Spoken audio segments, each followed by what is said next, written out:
Hi, I'm Natalie Brooks. I thought stepmothers were supposed to protect the children they married into. Instead, mine nearly killed my 16-year-old sister with what she claimed was an innocent mistake.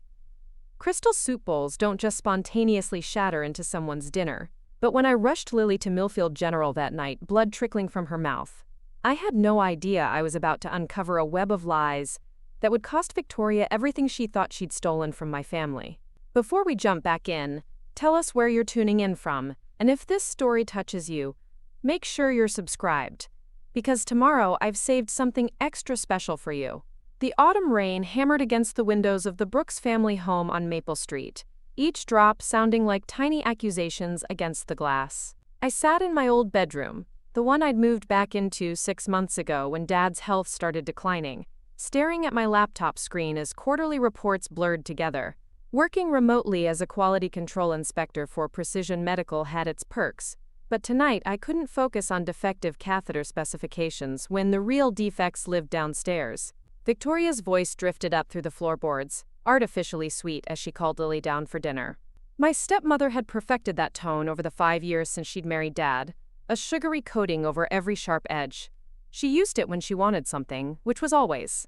Tonight marked a celebration, supposedly. Lily had received her acceptance letter to the Pennsylvania Institute of Fine Arts that morning, her dream school, her ticket out of this suffocating house where creativity went to die under Victoria's relentless criticism. I saved my work and headed downstairs, my feet finding the creaky spots on the old wooden steps from years of muscle memory. The Brooks family home had been in our family for 3 generations, built by my great-grandfather when he started the glassware factory that still employed half of Millfield.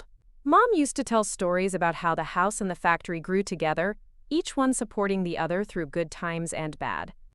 She died when I was 22 and Lily was 10. Leaving behind a legacy, Victoria seemed determined to erase one crystal figurine at a time. The dining room gleamed under the antique chandelier, another family heirloom Victoria had claimed as her own. She'd set the table with her precious crystal soup bowls, the ones she'd bought during her last shopping spree to Pittsburgh. They caught the light like diamonds, throwing prismatic patterns across the mahogany table. Dad sat at the head, looking frailer than usual, his once broad shoulders hunched beneath a cardigan Mom had knitted him years ago. Victoria bustled around him like a concerned nurse, adjusting his napkin, refilling his water glass, performing care for an audience of daughters who saw straight through her act. Lily bounced into the room, clutching her acceptance letter, her dark hair flying behind her like a banner. At 16, she radiated the kind of energy that made rooms brighter, the opposite of Victoria's calculated dimness. She'd inherited Mom's artistic eye and Dad's stubborn streak, a combination that drove our stepmother to distraction.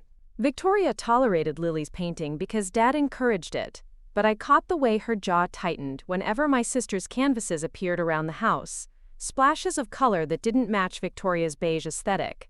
"Tell Natalie the good news," Dad wheezed, gesturing toward the letter with hands that shook slightly from the medication. His emphysema had worsened over the past year, making every breath a conscious effort. Victoria had swooped in like a vulture, taking over his care with the dedication of someone protecting a valuable investment. She managed his pills, scheduled his appointments, and made sure everyone knew how much she sacrificed for her poor, sick husband. Lily thrust the letter toward me, practically vibrating with excitement. "Full scholarship, Nat. They want me for their advanced painting program. I'll be studying under Professor Martinez, you know, the one whose work was featured in Art in America last month." Her eyes shone with tears of joy, and for a moment the dining room felt warm, despite the October chill creeping through the windows. I pulled her into a hug, breathing in the familiar scent of paint thinner and vanilla shampoo that always clung to her clothes. "I'm so proud of you, Lil. Mom would have been over the moon." The words slipped out before I could stop them, and I felt Victoria's posture stiffen beside us. Any mention of Mom in this house had become a careful dance, acknowledged but never dwelt upon, as if too much remembering might summon her ghost to reclaim what Victoria had taken. Victoria ladled soup into the crystal bowls with precise movements, each portion exactly the same size. She'd made her special butternut squash soup, the recipe she claimed came from her grandmother, but that I suspected she'd found on Pinterest. Everything about Victoria felt borrowed, appropriated from someone else's life, and rearranged to suit her purposes. She wore Mom's jewelry, slept in Mom's bed, and ran Mom's factory like she'd built it herself, instead of inheriting it through marriage and manipulation. "Pennsylvania Institute is expensive," Victoria said, setting down the serving ladle with a sharp clink against the pot. "Even with a scholarship, there are living expenses, supplies, all sorts of hidden costs. I hope you've thought this through, Richard."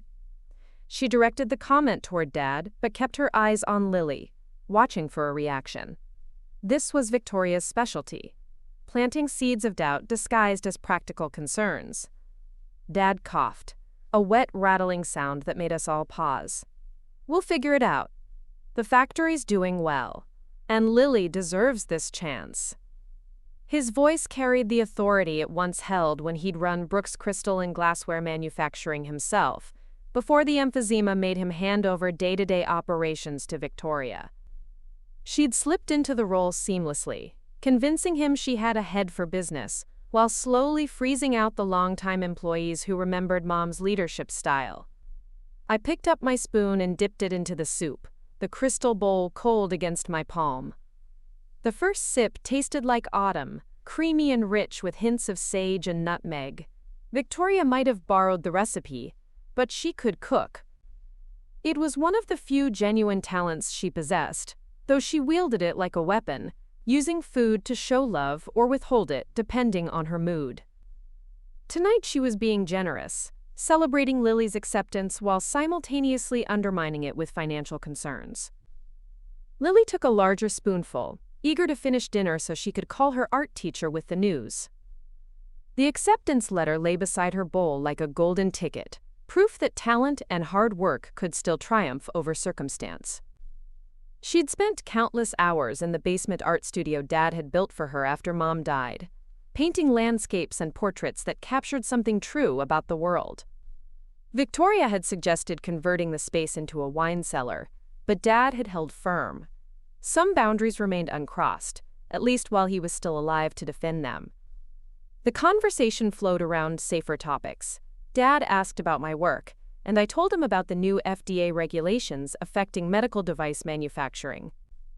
Victoria shared gossip from the country club, stories about other people's problems that made her feel superior by comparison. Lily described her final project for AP Art, a series of paintings exploring industrial decline in small towns like Millfield. It was ambitious work for a 16-year-old, the kind of social commentary that made Victoria uncomfortable because it hit too close to home. We were halfway through the main course when I heard it, a sharp crack, followed by Lily's sudden gasp. I looked up to see her pressing a hand to her mouth, her eyes wide with shock and pain. Blood seeped between her fingers, bright red drops falling onto her white napkin like a grotesque abstract painting. The crystal soup bowl in front of her had a spider web of cracks running through its base, and I could see tiny, glittering fragments floating in what remained of her soup. Time slowed to a crawl. Victoria jumped up from her chair, all fluttering hands and concerned exclamations, but something in her movements felt rehearsed, like an actress hitting her marks. Dad struggled to stand, his breathing labored from the sudden stress. I moved on instinct, grabbing Lily's shoulders and turning her toward me. "Open your mouth, sweetheart." "Let me see." My voice sounded calmer than I felt, the quality control inspector in me taking charge when emotions threatened to overwhelm logic. Lily parted her lips, revealing cuts along her tongue and the inside of her cheek. Preparing and narrating this story took us a lot of time, so if you are enjoying it, subscribe to our channel. It means a lot to us. Now back to the story. Glass fragments glittered like deadly diamonds against her teeth. She whimpered, a sound that cut straight through my chest. I'd been protecting my little sister since Mom died, but I'd failed to protect her from this. The question was whether this was really an accident or something darker. "We need to get you to the hospital right now," I said, helping Lily to her feet. She leaned against me, trembling from shock and pain. Victoria hovered nearby, wringing her hands and making distressed noises that sounded more performative than genuine. "Richard, call Dr. Peterson. Tell him we're coming." Oh, this is terrible, just terrible. These bowls are practically new. One can't understand how this could have happened. Dad fumbled for his phone with shaking hands, but his breathing was getting worse from the stress. I made the decision for all of us.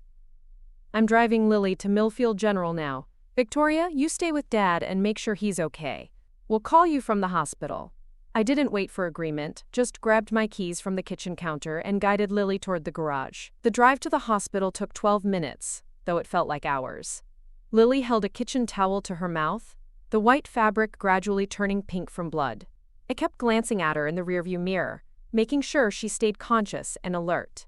She couldn't talk much with the cuts in her mouth, but she squeezed my hand when I reached back to check on her. The rain had intensified, turning the streets into rivers that reflected the streetlights like broken glass. Everything seemed to be made of fragments tonight. Millfield General emergency room buzzed with the controlled chaos of a Saturday night in a small town. I'd brought Lily here before, for a broken wrist from roller skating when she was 12, for stitches after a bicycle accident at 14. This felt different, more serious, the kind of injury that raised questions. The triage nurse took one look at the blood on Lily's chin and called for a doctor immediately. Within minutes, we were in an examination room, surrounded by the antiseptic smell of industrial disinfectant and the steady beep of monitoring equipment. Dr. Sarah Chen was young, maybe early 30s, with gentle hands and tired eyes that had seen too much human suffering for her age. She examined Lily's mouth with a penlight and magnifying lens, making soft clicking sounds as she cataloged the damage. Multiple lacerations to the tongue, inner cheek, and soft palate. Glass fragments embedded in the tissue. We're going to need x-rays to make sure she didn't swallow any pieces. Her voice was professionally calm, but I caught the concern flickering across her features. While they took Lily for imaging, I sat in the waiting room trying to process what had happened. Crystal bowls didn't just spontaneously shatter during dinner. I'd inspected thousands of manufactured products over the years, looking for stress fractures, material defects, quality control failures. There were always signs, always reasons. Glass that broke without obvious cause usually had hidden flaws, invisible cracks that spread until the structure couldn't hold. The question was whether those flaws were accidental or intentional. My phone buzzed with texts from Victoria. How is she? Richard is beside himself with worry. I feel terrible about this accident. Those bowls were supposed to be high-quality crystal. Each message felt calculated, designed to establish her narrative before anyone could question it. But I'd learned to read between Victoria's lines over the years. She never did anything without a reason, and she never let a crisis go to waste. Dr. Chen returned with the X-ray results, her expression more serious than before. Good news first. The imaging shows no glass fragments in her digestive system. But I'm concerned about the pattern of injuries. The cuts are consistent with consuming liquid containing multiple small glass shards, not the kind of damage you'd expect from a bowl that cracked while she was eating. Can you walk me through exactly what happened? I described the dinner scene in detail, watching Dr. Chen's face for reactions. She took notes on a tablet, occasionally asking clarifying questions about the type of glassware, the timeline of events. Victoria's response. When I finished, she set down the tablet and fixed me with a direct stare. Ms. Brooks, I'm required by law to report certain types of injuries, especially when they involve minors. This situation raises some red flags for me. The words hit like cold water. Red flags meant suspicion, investigation, questions that would dig beneath the surface of our carefully maintained family facade. Victoria had worked hard to establish herself as the devoted stepmother, the woman who'd sacrificed her own dreams to care for her sick husband and difficult stepdaughters. Any official scrutiny would threaten the image she'd built, and Victoria didn't respond well to threats. What kind of red flags? I asked, though I already suspected the answer. Dr. Chen had seen cases like this before, injuries that looked accidental, but followed patterns that suggested otherwise. Medical professionals were trained to spot signs of abuse, and glass in soup qualified as potential poisoning, whether intentional or through criminal negligence.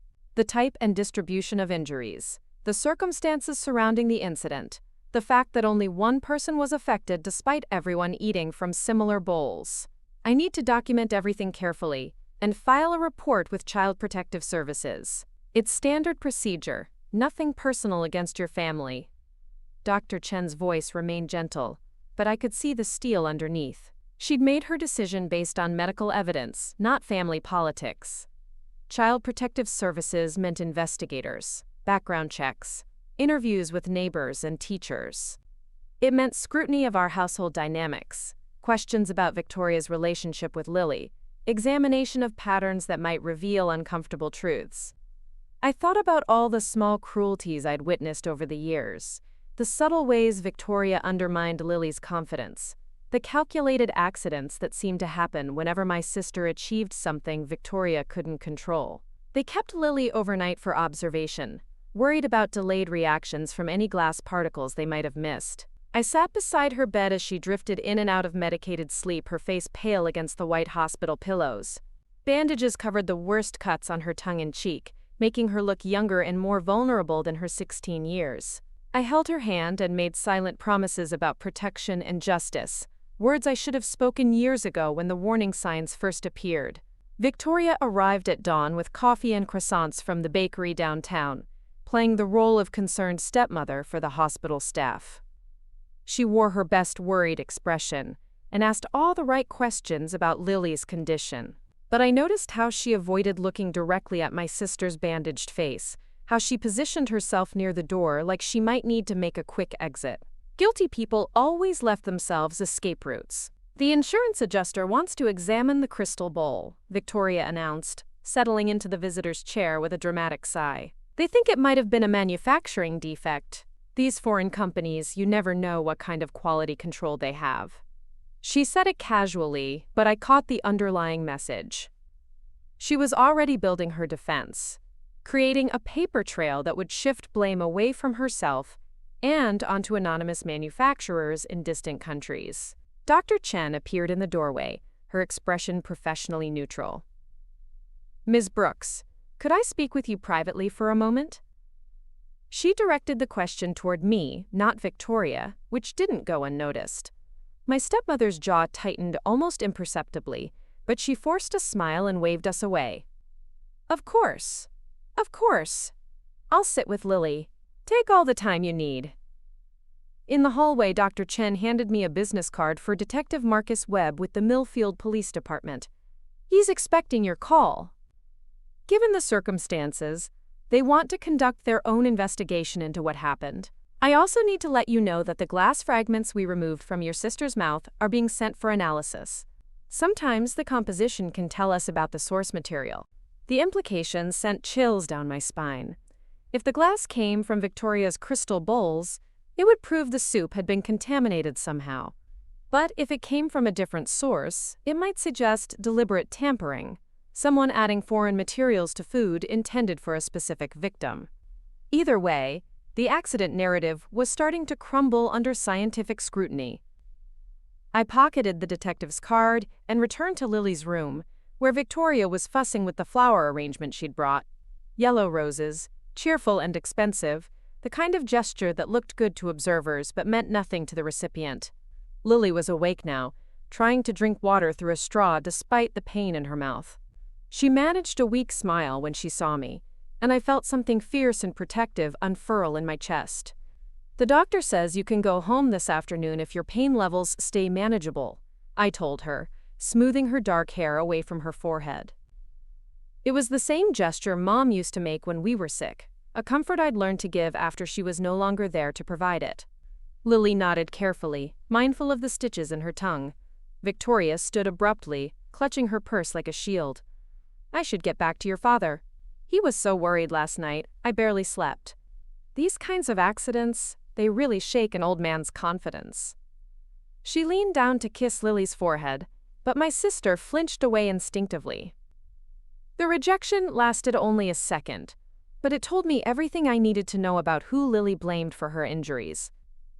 After Victoria left, I called Detective Webb from the hospital parking lot. His voice was gravelly, weathered by years of small-town crime and human disappointment. He wanted to interview all of us separately, starting with Lily once she felt strong enough to talk. He'd already sent officers to collect the crystal bowl fragments and photograph the dining room scene. Evidence collection, he called it, though evidence of what remained to be determined. The drive home took us past Brooks Crystal and Glassware Manufacturing, the sprawling complex that had defined our family's identity for 3 generations. Mom used to bring us here on weekends when we were little, showing us how molten glass became elegant bowls and vases through skill and artistry. The workers knew us by name, asking about school and sharing stories about our great-grandfather's legendary perfectionism. Under Victoria's management, the place felt different, more corporate and less personal. The old-timers had been gradually replaced by cheaper labor, and the artistry had given way to mass production efficiency. I wondered what Mom would think of what the factory had become under Victoria's control, how the woman she'd trusted to care for her family had transformed everything she'd built. But Mom was gone, buried in Millfield Cemetery under a headstone that Victoria visited exactly once a year on the anniversary of her death. The rest of us went monthly, bringing fresh flowers and sharing news about our lives. Lily often brought her sketchbook, drawing the ancient oak trees that sheltered the graves of 3 generations of Brooks family members.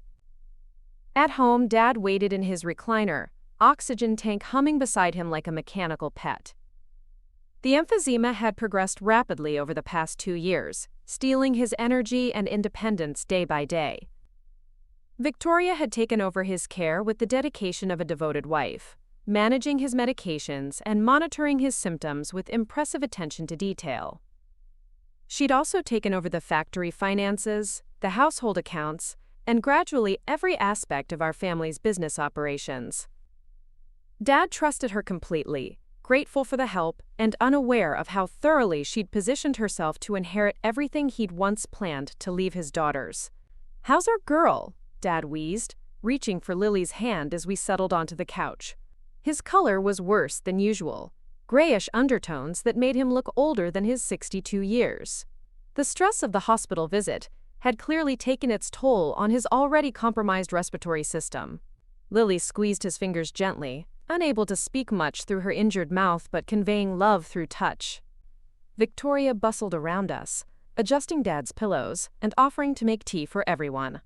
She'd changed into a soft sweater and comfortable jeans, the picture of domestic contentment disturbed by unfortunate circumstances. But I noticed how she avoided the dining room, how her eyes skipped over the crystal cabinet that held the matching set to the bowl that had nearly killed my sister. Innocent people didn't avoid the scene of accidents. They examined them, trying to understand what had gone wrong so it wouldn't happen again. The afternoon passed slowly, punctuated by phone calls from concerned neighbors and family friends. Word traveled fast in a town like Millfield, especially when it involved one of the founding families. Victoria handled most of the calls, explaining the situation with perfect amounts of shock and gratitude that it hadn't been worse. She thanked everyone for their concern and assured them the family was coping well under the circumstances. Her performance was flawless, hitting all the right emotional notes while never quite acknowledging any possibility beyond pure accident. Detective Webb arrived at 4 o'clock sharp, a tall man with graying temples and eyes that missed nothing. He wore a rumpled suit that had seen better days and carried a notebook that looked like it had survived several investigations. Victoria greeted him with coffee and nervous hospitality, but he declined refreshments and asked to speak with each family member individually. Professional protocol, he explained, to get the clearest picture of what had happened. He started with Dad, taking him through the evening's events in careful detail. I could hear their conversation from the kitchen, Dad's wheezy voice describing dinner preparations, and Victoria's concern after the accident. He painted a picture of a loving family shaken by an unexpected tragedy, exactly the narrative Victoria had been building since the moment blood appeared in Lily's mouth.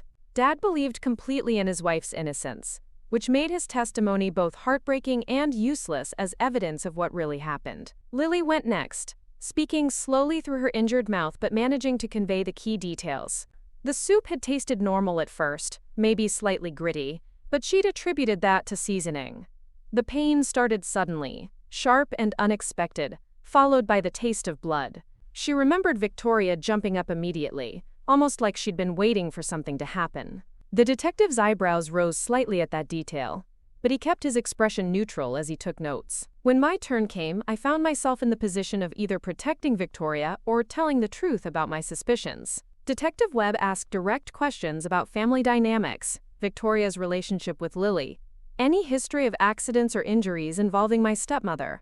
I chose honesty over family loyalty, describing years of subtle cruelty disguised as concern, financial control disguised as helpfulness, and a pattern of incidents that always seemed to happen when Victoria felt threatened. "Has your stepmother ever made threats against your sister?" Detective Webb asked, pen poised over his notebook. The question hung in the air like smoke, impossible to ignore once asked. I thought about all the times Victoria had mentioned how expensive Lily's art supplies were, how disruptive her creative schedule could be to household routines, how much easier life would be once she graduated and moved away for college. "Not explicit threats," I said carefully, "but she's made it clear that she sees Lily as a burden, especially financially. The art school acceptance represents 4 years of expenses Victoria would rather avoid." It felt like betrayal to voice these suspicions aloud, but Lily's bandaged face reminded me that some loyalties mattered more than others. Detective Webb nodded and made another note. "We're waiting for the lab results on the glass fragments, which should tell us more about their origin. In the meantime, I'd recommend being very careful about food preparation and storage. If this wasn't accidental, whoever did it might try again." The words sent ice through my veins. The idea that someone in our house might have deliberately tried to harm Lily was too awful to fully comprehend. But it explained the nagging feeling that something about this whole situation felt orchestrated. After the detective left, Victoria emerged from wherever she'd been hiding during the interviews. She moved through the house like a ghost, straightening things that didn't need straightening and avoiding eye contact with any of us. Dinner was a silent affair. Sandwiches eaten in the kitchen while the dining room remained sealed off with police tape. The crystal cabinet stood empty now, its contents removed for evidence analysis, leaving behind shelf marks in the dust like the outline of a crime scene. That night I lay awake staring at the ceiling, listening to the old house settle around us. Somewhere down the hall, Victoria moved restlessly in the bedroom she'd shared with Dad for 5 years. The same room where Mom had once planned our family's future. I wondered if guilt was keeping her awake or if she was simply calculating her next move in whatever game she'd been playing with our lives. The call came at 7 the next morning, Detective Webb's gravelly voice cutting through my sleep-fogged brain like a blade. "Ms. Brooks, I need you to come to the station as soon as possible. The lab results are back, and we need to discuss what they found." His tone was carefully neutral, but I caught the undercurrent of urgency that meant the investigation had taken a serious turn. I dressed quickly and left a note for Dad explaining I had errands to run. Lily was still sleeping, her face peaceful despite the bandages that marked Victoria's handiwork. In the gray dawn light, my sister looked fragile and young, a reminder of everything I stood to lose if I didn't find the courage to fight for the truth. The Millfield police station occupied a converted Victorian mansion downtown, its formal architecture at odds with the serious business conducted inside. Detective Webb met me in the lobby, his expression grim as he led me to a small interview room furnished with folding chairs and fluorescent lighting that made everyone look guilty. He placed a manila folder on the table between us and opened it to reveal photographs of glass fragments magnified to show their crystalline structure. "The glass we removed from your sister's mouth didn't come from the crystal bowl that cracked during dinner," he said without preamble. "The chemical composition is completely different. These fragments are from ordinary soda lime glass, probably from a drinking glass or a similar household item. Someone ground up glass and mixed it into the soup before it was served." The words hit me like physical blows. Not an accident, not a manufacturing defect. Deliberate poisoning, attempted murder disguised as dinnertime conversation. I stared at the photographs, seeing proof of malice in the sharp edges that had cut my sister's mouth. Someone had tried to kill Lily, or at least cause her serious harm, and there was only one person with motive and opportunity. "We're obtaining a search warrant for your house," Detective Webb continued. "Looking for glass fragments, tools that might have been used to grind material, any evidence of premeditation. This is now a criminal investigation, and I need to ask if you feel safe continuing to live in that house with your sister." The question forced me to confront the reality I'd been avoiding. Victoria had tried to hurt Lily. Might try again if she felt cornered by the investigation. Dad's condition made him vulnerable to manipulation, and his trust in his wife ran so deep he might not believe the truth, even when confronted with evidence. I had to choose between family loyalty and family safety, between the comfortable lie we'd been living and the ugly truth that threatened to destroy everything we thought we knew about ourselves. "I need to get Lily out of there," I said, the words tumbling over each other in my haste to speak them. "She's not safe as long as Victoria has access to her food, her belongings, her daily routine. But I can't just accuse my stepmother of attempted murder without proof Dad will accept." Detective Webb leaned back in his chair, studying my face with the practiced eye of someone who'd seen families torn apart by criminal revelations. "The search warrant will provide evidence, but you're right that emotional proof is different from legal proof. In the meantime, I'd suggest finding somewhere else for your sister to stay, at least until we make an arrest." An arrest? The word carried weight I wasn't prepared to handle, implications that would ripple through our small town like stones thrown into still water. Victoria Brooks, respected businesswoman and devoted wife, charged with attempted murder of her teenage stepdaughter. The scandal would destroy what remained of our family's reputation, but reputation mattered less than Lily's life. I left the police station with Detective Webb's card burning in my pocket, and a decision crystallizing in my mind. Carmen Rodriguez had been my closest friend since high school, the kind of person who asked few questions and offered unlimited support when needed. Her bookstore downtown came with a small apartment upstairs, a sanctuary where Lily could recover while I figured out how to protect her from the woman who'd tried to kill her. The drive back to Maple Street took me past the factory again, its smokestacks rising against the cloudy sky like concrete fingers pointing toward judgment. 3 generations of Brooks family pride, built on craftsmanship and community trust, now threatened by one woman's greed and malice. I wondered how many other accidents Victoria had orchestrated over the years. How many small cruelties had been dismissed as unfortunate coincidences, because we'd wanted to believe in her performance as the caring stepmother. Dad was having a bad breathing day when I got home, his oxygen flow turned up higher than usual.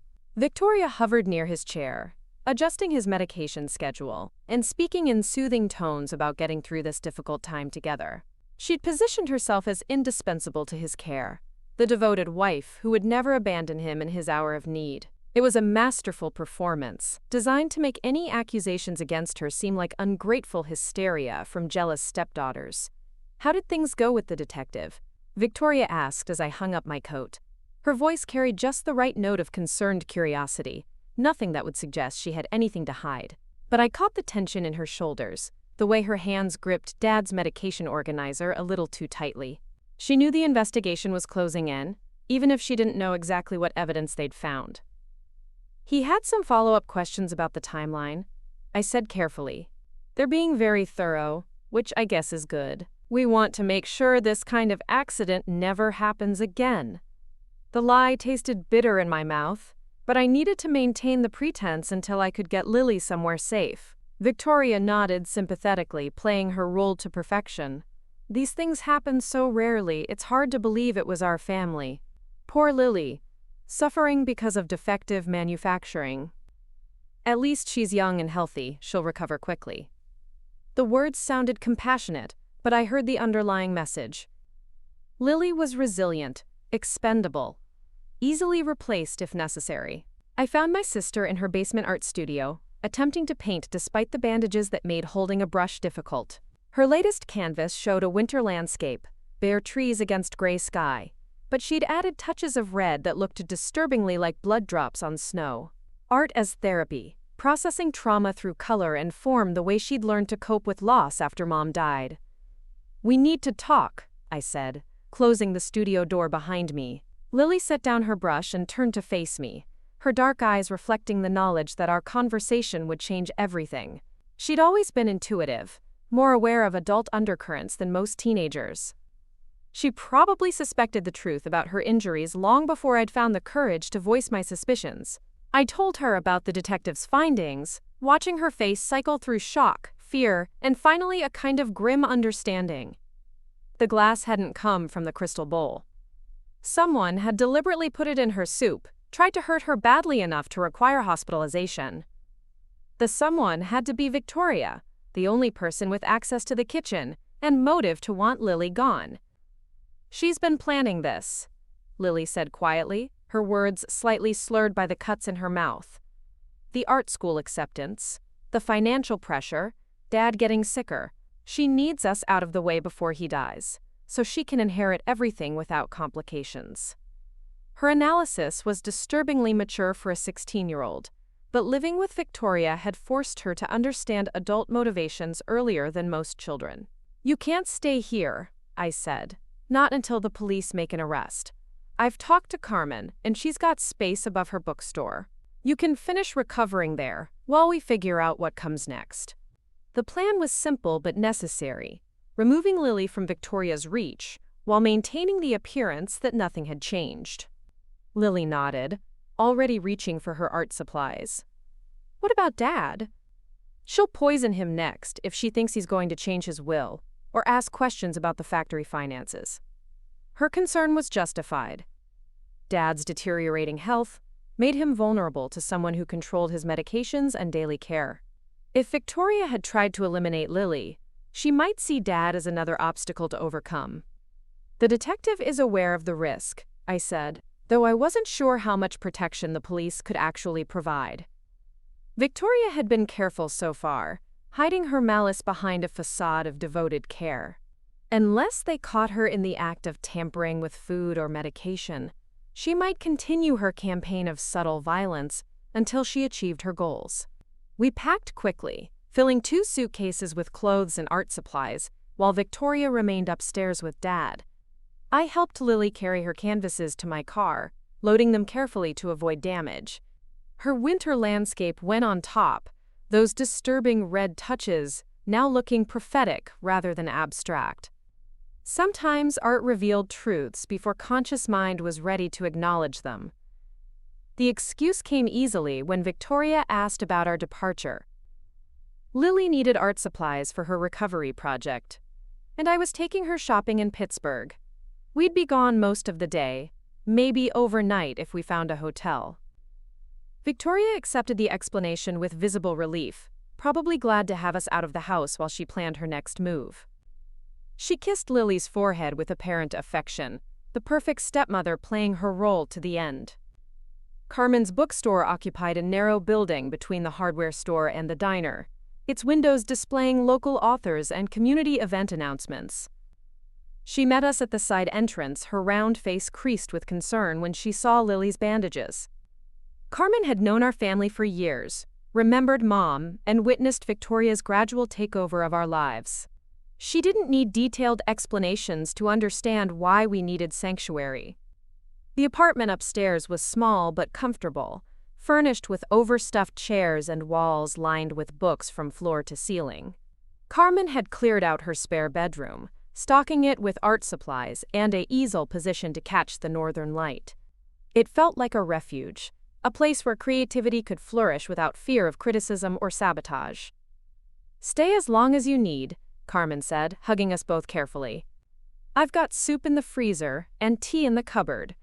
Just try to rest and heal."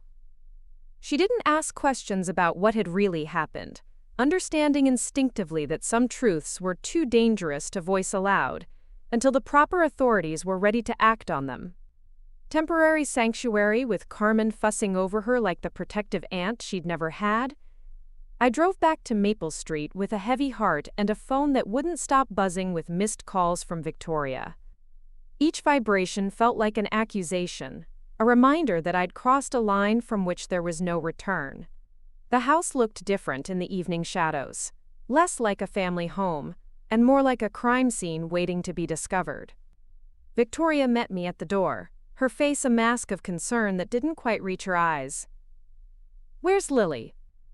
You said you were going shopping, but it's been hours and she's not answering her phone."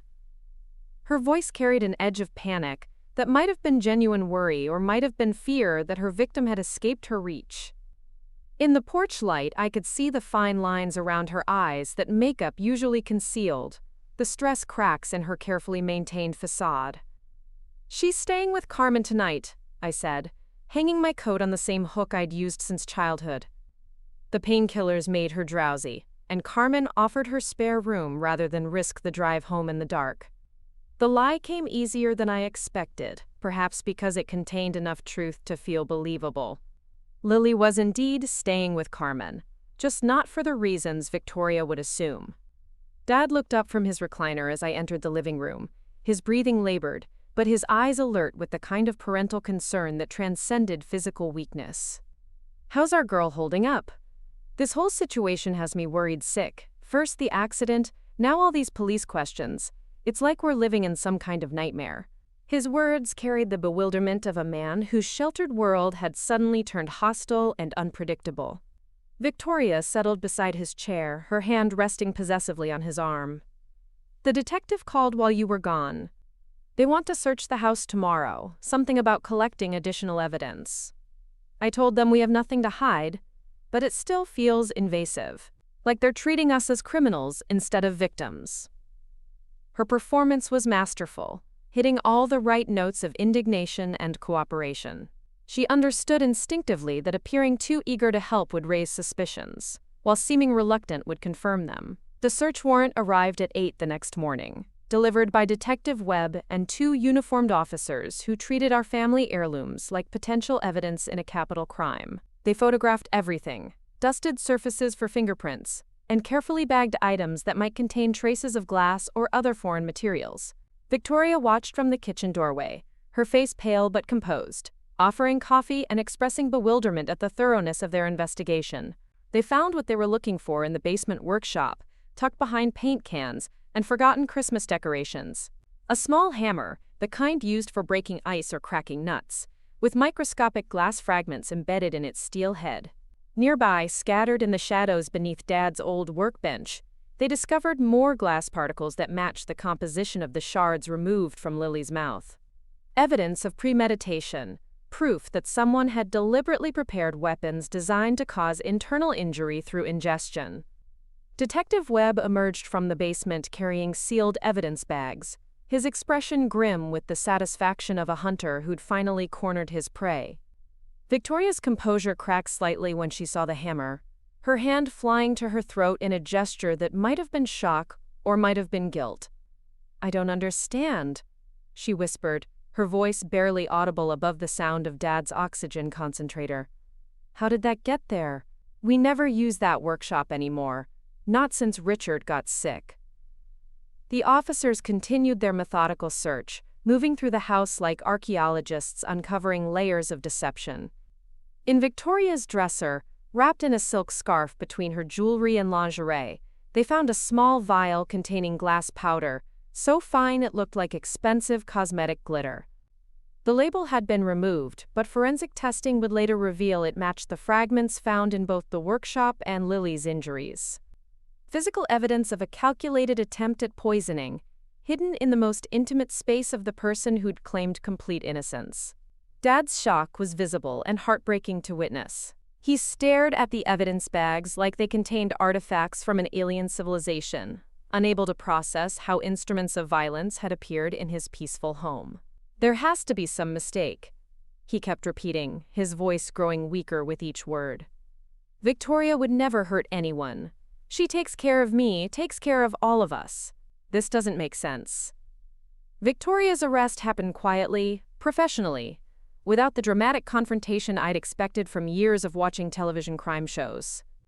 Detective Webb read her rights in the same neutral tone he'd used to interview us, while the uniformed officer secured her hands behind her back with movements that suggested they'd performed this routine countless times before.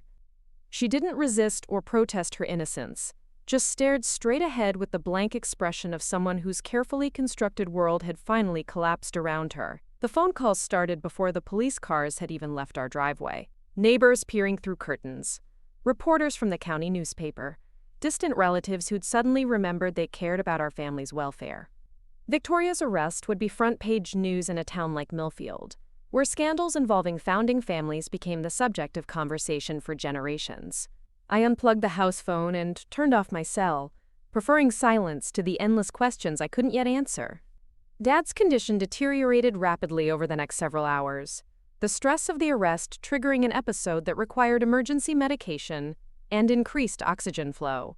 I called his doctor, who arrived within the hour and spent long minutes listening to his labored breathing and checking his vital signs. The physician's face was grave as he adjusted Dad's treatment plan, adding stronger bronchodilators and scheduling immediate follow-up appointments with the pulmonary specialist in Pittsburgh.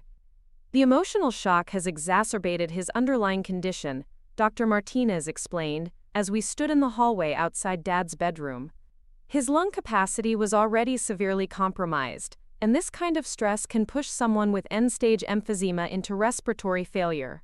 We need to monitor him very closely over the next few days. His words carried the weight of medical experience and the unspoken understanding that Dad might not survive the revelation of his wife's crimes.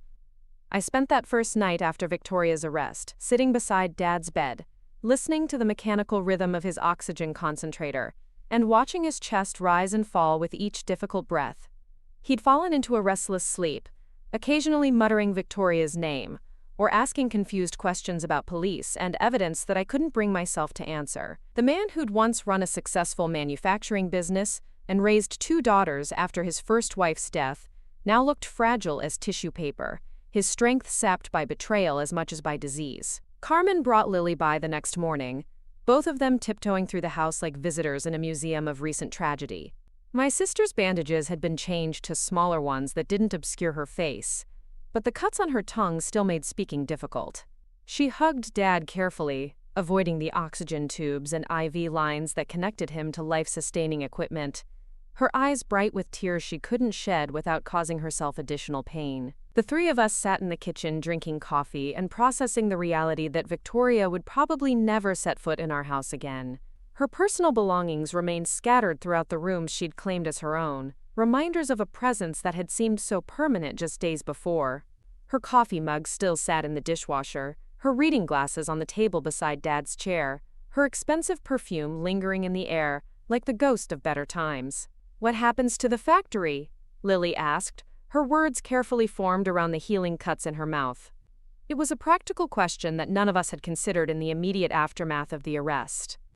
Victoria had been running Brooks crystal and glassware manufacturing for the past 3 years, making decisions about production schedules, employee contracts, and financial planning. With her in jail awaiting trial, the business that supported half of Millfield's economy was effectively leaderless. I'd been so focused on protecting my family from Victoria's violence that I hadn't considered the broader implications of her removal from our lives. The factory employed over 200 people, many of them families who'd worked for us for multiple generations. Orders needed to be filled, payroll had to be met, supplier relationships required maintenance. The business couldn't simply pause while we sorted through the wreckage of our personal lives. Dad stirred in his bedroom, calling for water in a voice that sounded like sandpaper against wood. I brought him a cup with a straw, helping him sit up enough to drink without choking. His color was slightly better than the day before, but his breathing remained labored and his hands shook with medication tremors. "Tell me about Victoria," he whispered, his eyes pleading for an explanation that would make sense of the evidence the police had found. I chose my words carefully, explaining about the glass fragments and the deliberate nature of Lily's injuries, without dwelling on the psychological implications of living with someone who'd been planning to hurt us for months, or possibly years. Dad listened in silence, his face cycling through disbelief, anger, and finally a kind of broken acceptance that the woman he'd trusted with his life had been systematically destroying his family from within. "She wanted the factory," he said finally, the words barely audible above the oxygen concentrator's hum. "Everything else was just obstacles to be removed. Lily's art school expenses, your independence, my eventual death. She was playing a long game, waiting for the right moment to eliminate anyone who might challenge her inheritance." His analysis was heartbreakingly accurate, the assessment of a businessman who understood motivation and strategy even when applied to the most personal betrayals. The lawyer arrived that afternoon, Mr. Patterson, from the firm that had handled our family's legal affairs for over 30 years. He was a small, precise man with silver hair and the kind of gentle manner that made discussing difficult topics feel less overwhelming. He'd known Mom before she died and had helped Dad navigate the complexities of remarriage and blended family financial planning. His presence in our living room felt like an anchor in the storm of recent events. "We need to discuss your will and the factory ownership structure," Mr. Patterson said, spreading documents across the coffee table with the practiced efficiency of someone who'd handled similar crises before. "Victoria's arrest doesn't automatically invalidate her position in your estate planning, but given the circumstances, you may want to make some immediate changes to protect your daughter's inheritance." Dad nodded weakly, his business instincts overriding his emotional exhaustion. "What are my options? I don't want Victoria to benefit from trying to hurt my children, but I also can't let the factory fail because of my poor judgment in remarrying." His voice carried the weight of guilt and responsibility, the burden of a man who'd unknowingly invited danger into his family's sanctuary. Mr. Patterson explained the legal complexities with patient thoroughness. Victoria's marriage to Dad gave her certain inheritance rights that could only be challenged through lengthy court proceedings. However, the factory ownership was more complicated, involving trusts and corporate structures that Mom had established before her death to protect the business from exactly this kind of situation. Hidden in the legal documents was a clause that neither Victoria nor Dad had fully understood, a provision that would change everything we thought we knew about our family's legacy. "Your first wife was remarkably prescient," Mr. Patterson said, adjusting his reading glasses to examine a thick contract dated 15 years earlier. "She established what's called a reversionary trust, which means that if anything happened to you before your daughters reached the age of 25, and if your surviving spouse was found unfit to manage the business due to criminal activity or moral turpitude, control of the factory would revert to your eldest daughter as trustee for both siblings." The words hung in the air like smoke from an extinguished candle, their implications slowly penetrating my shock-addled brain. Mom had somehow foreseen the possibility that Dad might remarry someone who would threaten her daughter's inheritance, and she'd built legal protections into the business structure that would activate under exactly these circumstances. Victoria's arrest for attempting to poison Lily qualified as both criminal activity and moral turpitude, triggering a clause that would transfer control of Brooks crystal and glassware manufacturing to me, as the eldest surviving child. "But I don't know anything about running a factory," I protested, even as part of me marveled at Mom's strategic thinking. "I inspect medical devices for quality control issues, not manage hundreds of employees and million-dollar production schedules." The prospect of inheriting such enormous responsibility felt overwhelming, especially in the midst of recovering from Victoria's attempted murder of my sister. Mr. Patterson smiled for the first time since entering our house, his expression warming with the satisfaction of delivering unexpected good news. "Your mother anticipated that concern as well. The trust includes provisions for professional management consultants and a board of directors composed of longtime employees and community leaders. You wouldn't be running the day-to-day operations immediately, just making major decisions about the factory's direction and ensuring it continues serving the community your family helped build." Lily squeezed my hand, her eyes bright with something that might have been hope, or might have been relief that Victoria's plan had ultimately failed. "Mom always said she wanted us to have choices," she said carefully, her healing mouth making the words slightly slurred but perfectly understandable. "This gives us the choice to honor what she built instead of watching Victoria destroy it for her own benefit." Over the next several hours, Mr. Patterson walked us through the legal process of activating the reversionary trust and assuming control of the factory. There would be paperwork and court hearings, background checks and financial audits, but the basic framework was already in place thanks to Mom's careful planning. Victoria's arrest had inadvertently triggered the very protections she'd been trying to circumvent, a poetic justice that would have made Mom smile if she'd lived to see it. The factory workers learned about the ownership change through a hastily organized meeting in the main production facility, their faces reflecting the confusion and concern that had gripped the entire town since Victoria's arrest. Many of them had worked for our family for decades, remembering when Mom had walked the floor checking product quality and Dad had known everyone's names and family situations. Victoria's corporate management style had been efficient but impersonal. focused on profit margins, rather than the relationships that had sustained the business through previous economic downturns. Standing before the assembled employees felt surreal, like stepping into a role I'd never auditioned for but had somehow inherited through tragedy and circumstance.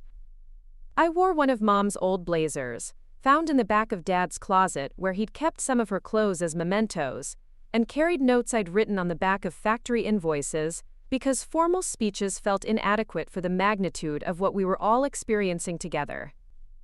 "I know this transition is happening under difficult circumstances," I began, my voice echoing off the high ceiling of the production floor. "But I want you to know that my family's commitment to this community and this business hasn't changed. We're going to honor the legacy my mother built while adapting to the challenges ahead." The words felt both too big and too small for everything that needed to be said, but they were honest and spoken from the heart. Questions came from throughout the crowd, practical concerns about job security and benefits, production schedules and pending orders. I answered what I could, and promised to find solutions for the rest, relying on the knowledge of longtime supervisors and department heads, who'd been effectively running the factory, while Victoria focused on financial management. Their expertise would be crucial during the transition, their experience more valuable than any business degree I might have earned. Thomas Mitchell, the floor supervisor who'd worked for Dad since before I was born, approached me after the meeting with a weathered manila folder tucked under his arm. "Your mother left some things in the office safe," he said quietly, his voice carrying the weight of secrets carefully guarded for over a decade. "Instructions about how she wanted the business run if something happened to both your parents. Victoria never knew about them because she never asked about your mother's management philosophy." The office safe was hidden behind a painting of the original factory building, its combination known only to Thomas and the longtime bookkeeper who'd helped Mom establish the trust structure. Inside, wrapped in plastic to protect against moisture and time, were dozens of documents outlining Mom's vision for Brooks crystal and glassware manufacturing's future. Production techniques she'd wanted to implement, community partnership programs she'd planned to establish, even sketches for new product lines that combined traditional craftsmanship with modern design sensibilities. Reading through Mom's papers felt like receiving advice from beyond the grave, her handwriting as familiar as my own after years of helping with homework and art projects. She'd understood that the factory's success depended on balancing profitability with social responsibility, maintaining the artisanal quality that distinguished Brooks glassware, while embracing innovations that would keep the business competitive. Her notes revealed strategic thinking that went far beyond Victoria's short-term focus on cutting costs and maximizing immediate returns. "She knew she might not live to see you girls grow up," Thomas explained as I carefully turned through pages of business plans and employee development programs. "But she wanted to make sure her values would survive, even if she didn't. These documents are like a roadmap for running the factory the way she would have, if she'd lived to train you herself." His voice carried affection and respect for the woman who'd died too young, but had tried to protect her family's future through careful planning and legal foresight. That evening, as Lily settled into her temporary art studio in Carmen's apartment, and I prepared to spend another night monitoring Dad's condition, I felt the weight of inheritance settling across my shoulders like a mantle I'd never expected to wear. The factory represented more than a business or source of income. It was the physical embodiment of 3 generations of Brooks family values, a testament to the belief that craftsmanship and community could thrive together in an increasingly corporate world. Dad's breathing was slightly easier that night, whether due to improved medication or reduced stress from knowing his daughters would be financially secure. He'd signed the paperwork transferring immediate management authority to me, his signature shaky but legally valid according to Mr. Patterson's careful verification. Victoria's name had been systematically removed from bank accounts, insurance policies, and corporate documents, erasing her presence from our family's business affairs as thoroughly as if she'd never existed. The preliminary hearing for Victoria's case was scheduled for the following week, a legal proceeding that would determine whether the evidence justified moving forward with attempted murder charges. Detective Webb had assembled what he called a compelling case, built on forensic analysis of the glass fragments, witness testimony about family dynamics, and physical evidence found during the house search. Victoria's defense attorney was reportedly planning to argue temporary insanity brought on by the stress of caring for a chronically ill husband, But the premeditation evident in the prepared glass powder would make that strategy difficult to sustain. I didn't plan to attend the hearing, preferring to focus on factory operations and Dad's medical care rather than reliving the nightmare of discovering how close we'd come to losing Lily forever. Carmen offered to represent our family's interests. Her steady presence, a comfort during proceedings that felt more like a funeral for the woman we'd thought Victoria was than a criminal trial for the person she'd actually been. The business of running a glass factory required immediate attention to details I'd never considered during my years of quality control inspection work. Production schedules had to be maintained, raw materials ordered, customer relationships managed through the uncertainty of ownership transition. Victoria had left behind meticulous records of financial operations, but her notes revealed cost-cutting measures that prioritized short-term profits over long-term sustainability. Employee training programs had been eliminated, equipment maintenance deferred, quality control standards relaxed to speed production and reduce expenses. Reversing Victoria's policies would require careful planning and significant investment, but the factory's financial position was stronger than I'd expected, thanks to contracts she'd negotiated with major retail chains. Mom's reputation for quality had created brand loyalty that survived even Victoria's management changes, giving us a foundation to build upon as we returned to traditional production methods and artisanal techniques that distinguished Brooks glassware from mass-produced competitors. The first major decision involved the product line that Victoria had been developing for the holiday season, a collection of inexpensive ornaments designed to compete with imported merchandise from overseas manufacturers. The designs were adequate but lacked the elegance and craftsmanship that had made our family's reputation, representing exactly the kind of compromise Mom had feared would gradually erode the business's unique market position. I canceled the production run, refocusing resources on the custom pieces and limited edition collections that justified premium pricing and sustained long-term customer relationships. Thomas Mitchell became my unofficial advisor during those first chaotic weeks, sharing institutional knowledge about production techniques and employee management that no textbook could have provided. He'd started as a teenage apprentice under my great-grandfather's supervision, learning glassmaking through hands-on experience and developing the intuitive understanding of materials and processes that separated true craftsmen from factory workers. His loyalty to our family was absolute, rooted in decades of mutual respect and shared commitment to excellence.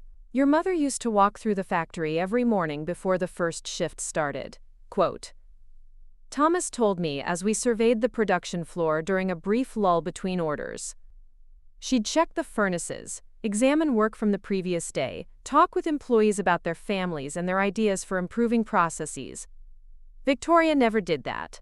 She managed from her office, looking at reports instead of understanding the reality of what happened down here. I began adopting Mom's routine, arriving early to watch the glassmaking process and learn from workers whose expertise spanned multiple decades. The artistry involved in shaping molten glass into functional beauty was mesmerizing, requiring precise timing and intuitive understanding of how the material responded to heat and pressure. Each piece carried the maker's individual touch, small variations that proved human hands had guided its creation rather than automated machinery. The revelation about Mom's vision for the factory's future came gradually, through conversations with long-time employees who remembered her plans and dreams.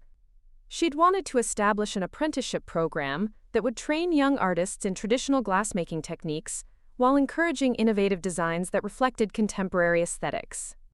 Victoria had dismissed the idea as expensive and impractical, but the current labor shortage in skilled trades made such programs increasingly valuable for recruiting and retaining quality workers.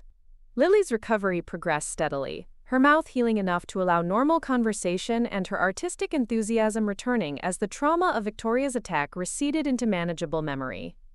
She spent hours in Carmen's apartment creating paintings that processed her experience through color and form, transforming violence into beauty through the alchemy that only true artists understand. Her acceptance to Pennsylvania Institute of Fine Arts remained secure, the scholarship covering tuition costs that no longer seemed burdensome now that the factory's finances were stabilized. Dad's condition improved slowly but noticeably once Victoria's influence was removed from his daily care routine. The medications she'd been administering according to strict schedules were gradually adjusted by his actual doctors, who discovered that some prescriptions had been unnecessary or counterproductive. Whether through ignorance or malice, Victoria had been over-medicating him in ways that increased his weakness and dependence, while creating the appearance of devoted nursing care. The psychological impact of learning that his wife had tried to murder his daughter would probably affect Dad for the remainder of his life, but his fundamental strength and love for his family provided a foundation for emotional recovery. He began asking more questions about factory operations, offering advice based on decades of business experience, and gradually reclaiming the sense of purpose that Victoria's manipulation had systematically undermined. The man who'd seemed to be dying just weeks before was slowly returning to something resembling his former self. The criminal case against Victoria proceeded through the legal system with the inexorable momentum of bureaucratic justice. Her defense attorney's attempts to negotiate a plea bargain were rejected by the district attorney, who viewed the case as clear-cut attempted murder deserving of significant prison time. The evidence was overwhelming, the motive obvious, and the community impact substantial enough to warrant pursuing maximum penalties available under Pennsylvania law.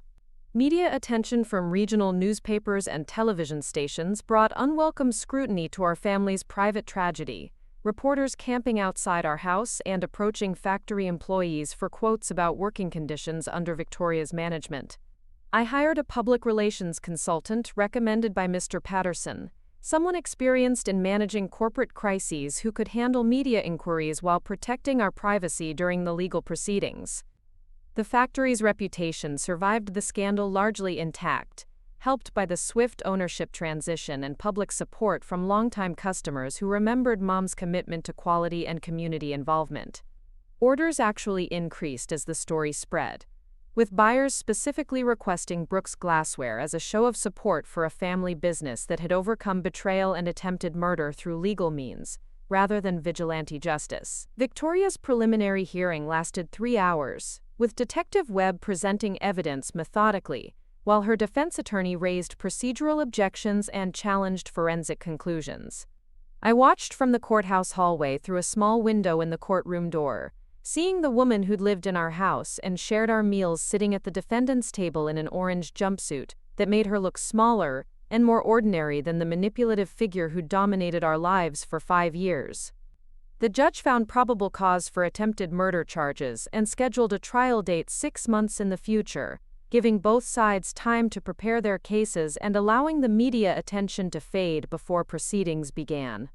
Victoria was denied bail due to the severity of the charges and the judge's concern that she might pose a continued threat to family members who would be key witnesses in the prosecution's case. As winter settled over Millfield with its familiar blanket of snow and shortened days, life began establishing new patterns around Victoria's absence rather than her presence. The house felt larger and quieter without her constant activity, but also more peaceful and genuinely welcoming. Lily moved back home from Carmen's apartment, her art studio in the basement becoming a sanctuary where creativity flourished without fear of criticism or sabotage. Dad's health continued improving gradually, his breathing easier, and his energy slowly returning, as proper medical care replaced Victoria's amateur nursing. He began taking short walks around the neighborhood, accompanied by the portable oxygen concentrator that allowed him mobility while maintaining the respiratory support his damaged lungs required. Neighbors who'd avoided our house during Victoria's reign began stopping to chat, their relief at her removal evident in renewed friendships and community connections. The factory's operations stabilized under professional management consultants who implemented Mom's strategic vision while maintaining production schedules and quality standards. Employee morale improved noticeably as workplace policies shifted from Victoria's autocratic efficiency to Mom's collaborative approach that valued worker input and recognized individual contributions to collective success. The apprenticeship program Mom had envisioned began taking shape through partnerships with local high schools and community colleges. Christmas approached with cautious optimism, replacing the dread that had characterized recent family gatherings. Lily painted holiday ornaments featuring winter landscapes that captured the beauty of seasonal change while avoiding the violent imagery that had marked her immediate post-trauma artwork. Dad helped plan the factory's annual employee party, the first such celebration since Victoria had cancelled it 3 years earlier as an unnecessary expense. The legal system ground forward with its characteristic deliberation, preparing for a trial that would finally reveal the full scope of Victoria's deception and violence. Discovery proceedings had uncovered additional evidence of financial manipulation and emotional abuse, painting a picture of systematic exploitation that went far beyond the attempted poisoning that had brought her downfall. Insurance fraud, embezzlement, and elder abuse charges had been added to the original attempted murder count. As the year drew to a close, I found myself standing in the factory office that Mom had once occupied, surrounded by the business plans and community development proposals she'd never lived to implement. The reversionary trust had given me legal control of Brooks crystal and glassware manufacturing, but Mom's written legacy provided the moral compass needed to navigate the responsibilities that came with inheriting 3 generations of family tradition and community trust. The glass fragments that had nearly killed Lily were locked away in evidence storage, waiting to be presented at Victoria's trial as proof of premeditated violence disguised as domestic accident. But the fragments of our family's shattered trust were slowly being reformed into something stronger and more transparent, tempered by truth, and shaped by the understanding that real love protects, rather than exploits, the people we claim to cherish. Victoria's attempt to destroy us had ultimately revealed the hidden strength Mom had built into our family's foundation, legal and financial protections that activated precisely when we needed them most. The glassware factory that Victoria had tried to steal through murder and manipulation would continue producing beauty from raw materials, employing generations of skilled craftspeople, and contributing to a community that had supported our family through triumph and tragedy alike. The inheritance wasn't just a business or a source of income, it was a responsibility to honor the values and vision of a woman who'd died too young, but had loved deeply enough to protect her family even from beyond the grave. As snow fell outside the office windows, covering Millfield in pristine whiteness that made everything look clean and new, I understood that some gifts only reveal their true value when circumstances force us to appreciate what we'd previously taken for granted. Spring arrived in Millfield with the kind of dramatic flourish that made everyone remember why they endured Pennsylvania winters.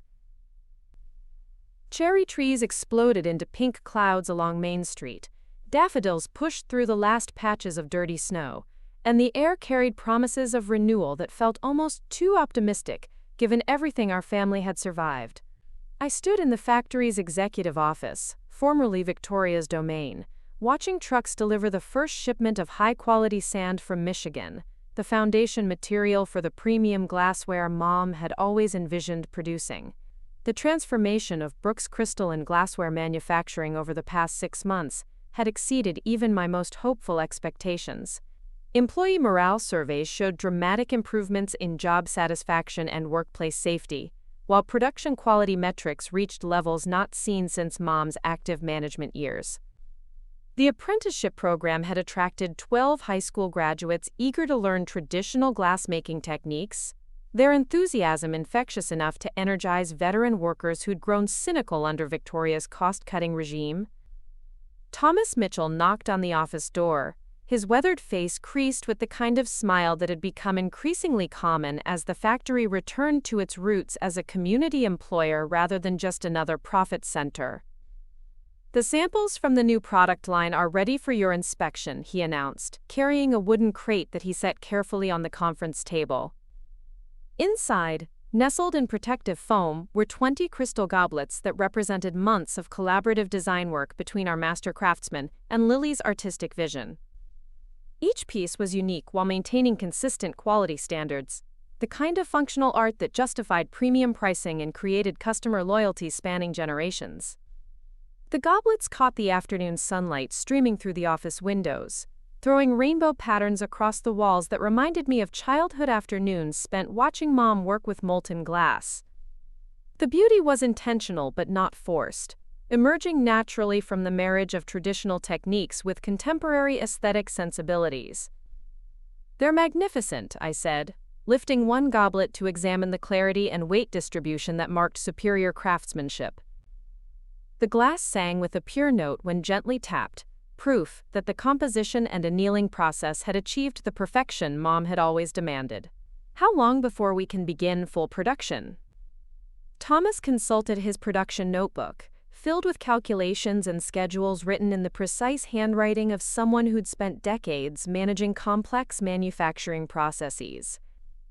2 weeks to complete the furnace modifications, another week to train the full crew on the new techniques. We'll start with small batches to ensure consistency before ramping up to meet the orders from Bloomingdale's and Neiman Marcus. The luxury retail contracts represented validation of our strategy to focus on quality over quantity. Relationships Victoria had considered too risky because they demanded consistent excellence rather than just adequate products delivered on schedule. But Mom's reputation had opened doors that remained closed to manufacturers who competed solely on price, and her network of industry contacts had welcomed Brooks glassware back to the premium market with enthusiasm that surprised even our most optimistic projections. Lily entered the office carrying her portfolio case and wearing the confident smile that had replaced the haunted expression she'd carried for months after Victoria's attack. Her acceptance to Pennsylvania Institute of Fine Arts had evolved into something more significant than just college admission. She'd been selected for an exclusive summer internship program that would combine advanced painting techniques with industrial design principles. The opportunity would allow her to develop artistic skills while contributing to the factory's product development process. The professors want to feature our collaboration in the school's exhibition catalog, she announced, spreading preliminary sketches across the conference table beside the sample goblets. Her artwork showed the evolution of traditional glassware forms into contemporary designs that honored the past while embracing innovation, exactly the direction Mom had outlined in her strategic planning documents. They're calling it a case study in how family businesses can bridge generational differences through creative partnerships. The recognition from a prestigious art institution felt like vindication of our decision to prioritize artistic integrity over short-term financial gains. Victoria's business model had focused on cutting costs and maximizing quarterly profits. But Mom's approach emphasized building lasting value through craftsmanship and community relationships. The difference in outcomes was becoming increasingly clear as customer feedback and employee satisfaction scores continued improving month after month. Dad appeared in the office doorway, moving slowly but without the oxygen concentrator that had been his constant companion during Victoria's reign. His pulmonologist had been amazed by the improvement in his breathing capacity once proper medication management replaced Victoria's amateur nursing care. The man who'd seemed to be dying 18 months earlier was now walking short distances unassisted and participating actively in factory management decisions. The insurance investigator finished his report, Dad announced, settling into the chair he'd occupied during his active management years.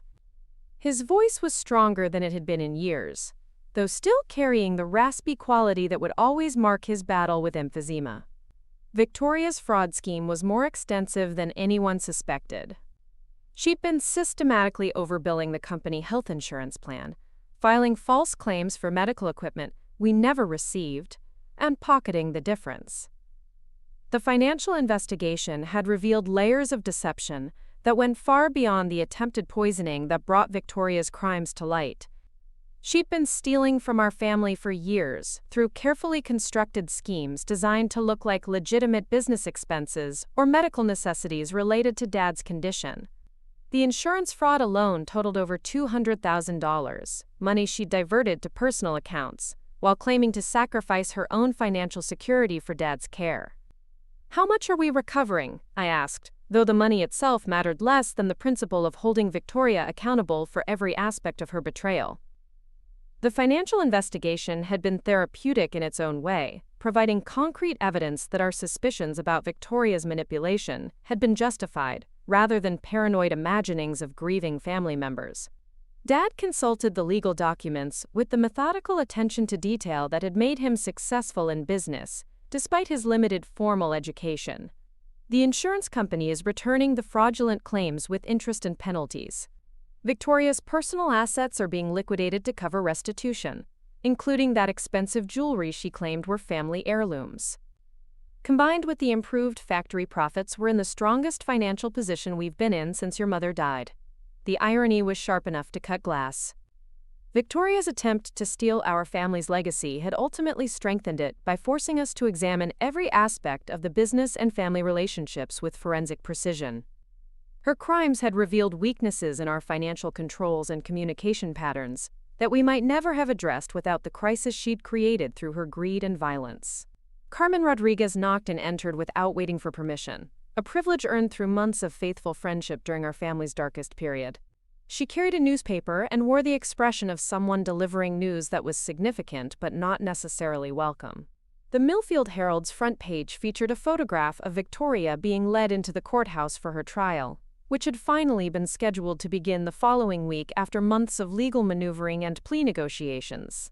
The prosecutor's office called, Carmen said, settling into the remaining chair around the conference table. They want you and Lily to testify about the family dynamics and Victoria's behavior patterns leading up to the poisoning attempt. The defense is planning to argue diminished capacity due to caregiver stress, so they need your testimony to establish premeditation and deliberate intent. The prospect of reliving Victoria's systematic manipulation in front of a jury felt exhausting, but also necessary for achieving the justice that would allow our family to fully heal from her betrayal. Lily had been working with a victim's advocate to prepare her testimony, focusing on specific incidents that demonstrated Victoria's escalating hostility toward anyone who might interfere with her inheritance plans. My own testimony would cover the financial manipulation and emotional abuse that had created the conditions for attempted murder. What's the likely outcome? Dad asked, his businessman's instinct for risk assessment overriding his emotional investment in the proceedings. He'd struggled with conflicting feelings about Victoria's prosecution, torn between desire for justice and lingering affection for the woman who'd shared his bed and managed his care for 5 years. The evidence of her crimes was overwhelming, but the heart doesn't always follow the brain's logical conclusions. Carmen consulted her notes from conversations with the prosecutor's office and victim services coordinator. The physical evidence is solid, the motive is clear, and Victoria's fraud conviction from the insurance investigation establishes a pattern of deceptive behavior. The district attorney expects a guilty verdict on the attempted murder charge, probably 15 to 20 years in prison. The defense attorney is reportedly trying to negotiate a plea bargain, but the prosecutor isn't interested in reducing the charges. 20 years felt like both forever and not nearly long enough for someone who'd tried to kill a 16-year-old girl through glass-contaminated soup. Victoria would be in her 60s when she became eligible for parole, too old to pose a physical threat but possibly still capable of psychological manipulation if she ever regained access to our lives.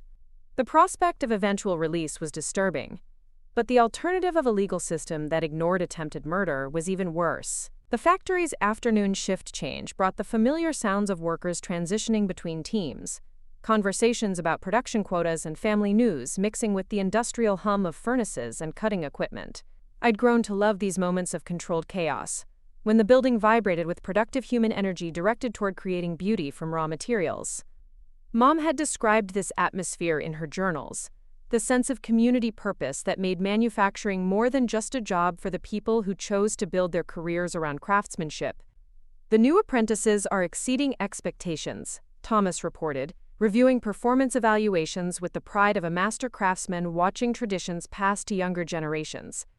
3 of them show potential for advanced techniques that could expand our product capabilities. The youngest one, Sarah Chen, has natural talent for the kind of intricate work your mother specialized in. With proper training, she could become a true artist in glass. The apprenticeship program represented Mom's vision of sustainable business growth through human development, rather than just technological advancement or cost reduction. Victoria had seen employee training as an expense that reduced quarterly profits, but Mom had understood it as an investment in the factory's long-term viability and the community's economic health. The difference in philosophies was producing measurably different outcomes in everything from product quality to workplace safety statistics. Lily spread her latest sketches across the conference table, designs for a memorial collection that would honor Mom's artistic legacy while establishing the factory's commitment to combining traditional techniques with contemporary aesthetics. Each piece incorporated elements from Mom's personal work with innovations that reflected current design trends and production capabilities. The collection would launch in the fall, coinciding with the 10th anniversary of Mom's death, and the factory's return to family management after Victoria's criminal interlude. The memorial collection will be limited edition, numbered pieces with certificates of authenticity. Lily explained, her artistic vision maturing rapidly through collaboration with experienced craftsmen who'd worked alongside Mom during her most productive years. We'll donate a percentage of profits to the community college's art program, creating a scholarship fund in Mom's name that supports students interested in industrial design and traditional crafts. The scholarship program would extend Mom's influence beyond our immediate family and business, creating opportunities for young people who might not otherwise afford higher education in creative fields. Victoria had criticized Mom's charitable inclinations as financially irresponsible, but the memorial collection's advance orders from museums and private collectors suggested that customers valued companies with clear social commitments and authentic community connections. Dad's emotional response to Lily's memorial collection was immediate and overwhelming, tears streaming down his weathered face as he examined sketches that captured the essence of his first wife's artistic vision.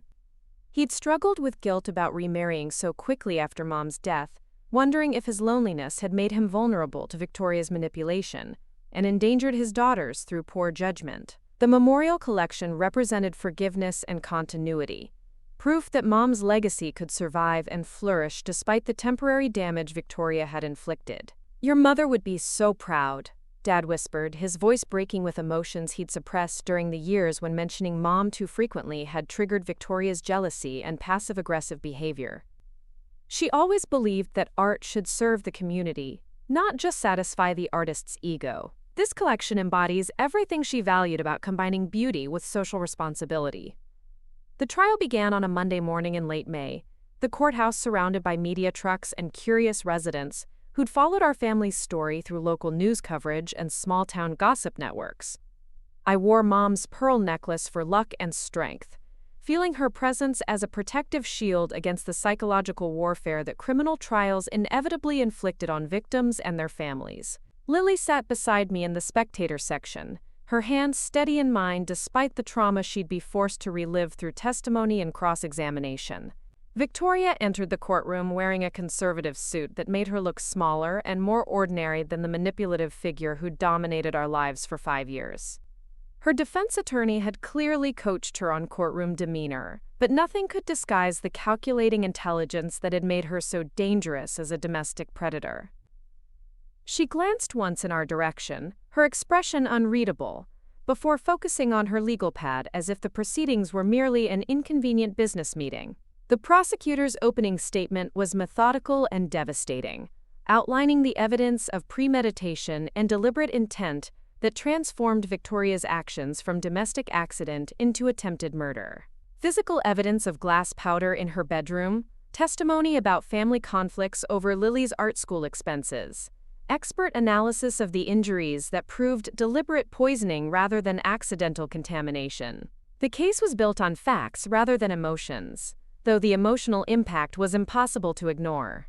Victoria's defense attorney painted a picture of a devoted wife overwhelmed by the stress of caring for a chronically ill husband, while managing a demanding business and dealing with hostile stepdaughters who'd never accepted her authority. The caregiver stress defense was predictable but potentially effective with jurors who might sympathize with someone trapped in an impossible situation. The strategy required portraying Victoria as a victim rather than a perpetrator, evidence be damned. My testimony lasted 4 hours, covering everything from Victoria's financial manipulation to her subtle psychological abuse of family members who questioned her authority. The prosecutor guided me through specific incidents that demonstrated escalating hostility and control, building a timeline that showed deliberate planning rather than impulsive reaction to stress. The defense attorney's cross-examination focused on my own potential motives for lying, suggesting that jealousy over Dad's remarriage had poisoned my perception of Victoria's innocent attempts to help our family. Lily's testimony was heartbreaking and powerful, her young voice describing years of criticism and undermining disguised as concerned guidance from a caring stepmother. She spoke about Victoria's increasing hostility toward her art, the financial pressure surrounding college expenses, and the subtle threats that had made her afraid to succeed too visibly at anything Victoria might perceive as threatening. The defense attorney's attempts to portray her as a manipulative teenager were transparently cruel and backfired with a jury that included several parents of teenagers. The physical evidence spoke louder than any testimony, forensic experts explaining how the glass powder found in Victoria's bedroom matched the fragments removed from Lily's mouth, how the basement workshop had been used to prepare weapons designed to cause internal injury through ingestion. Detective Webb presented the investigation methodically, each piece of evidence connected to a broader pattern of deception and violence that demolished any possibility of accidental contamination.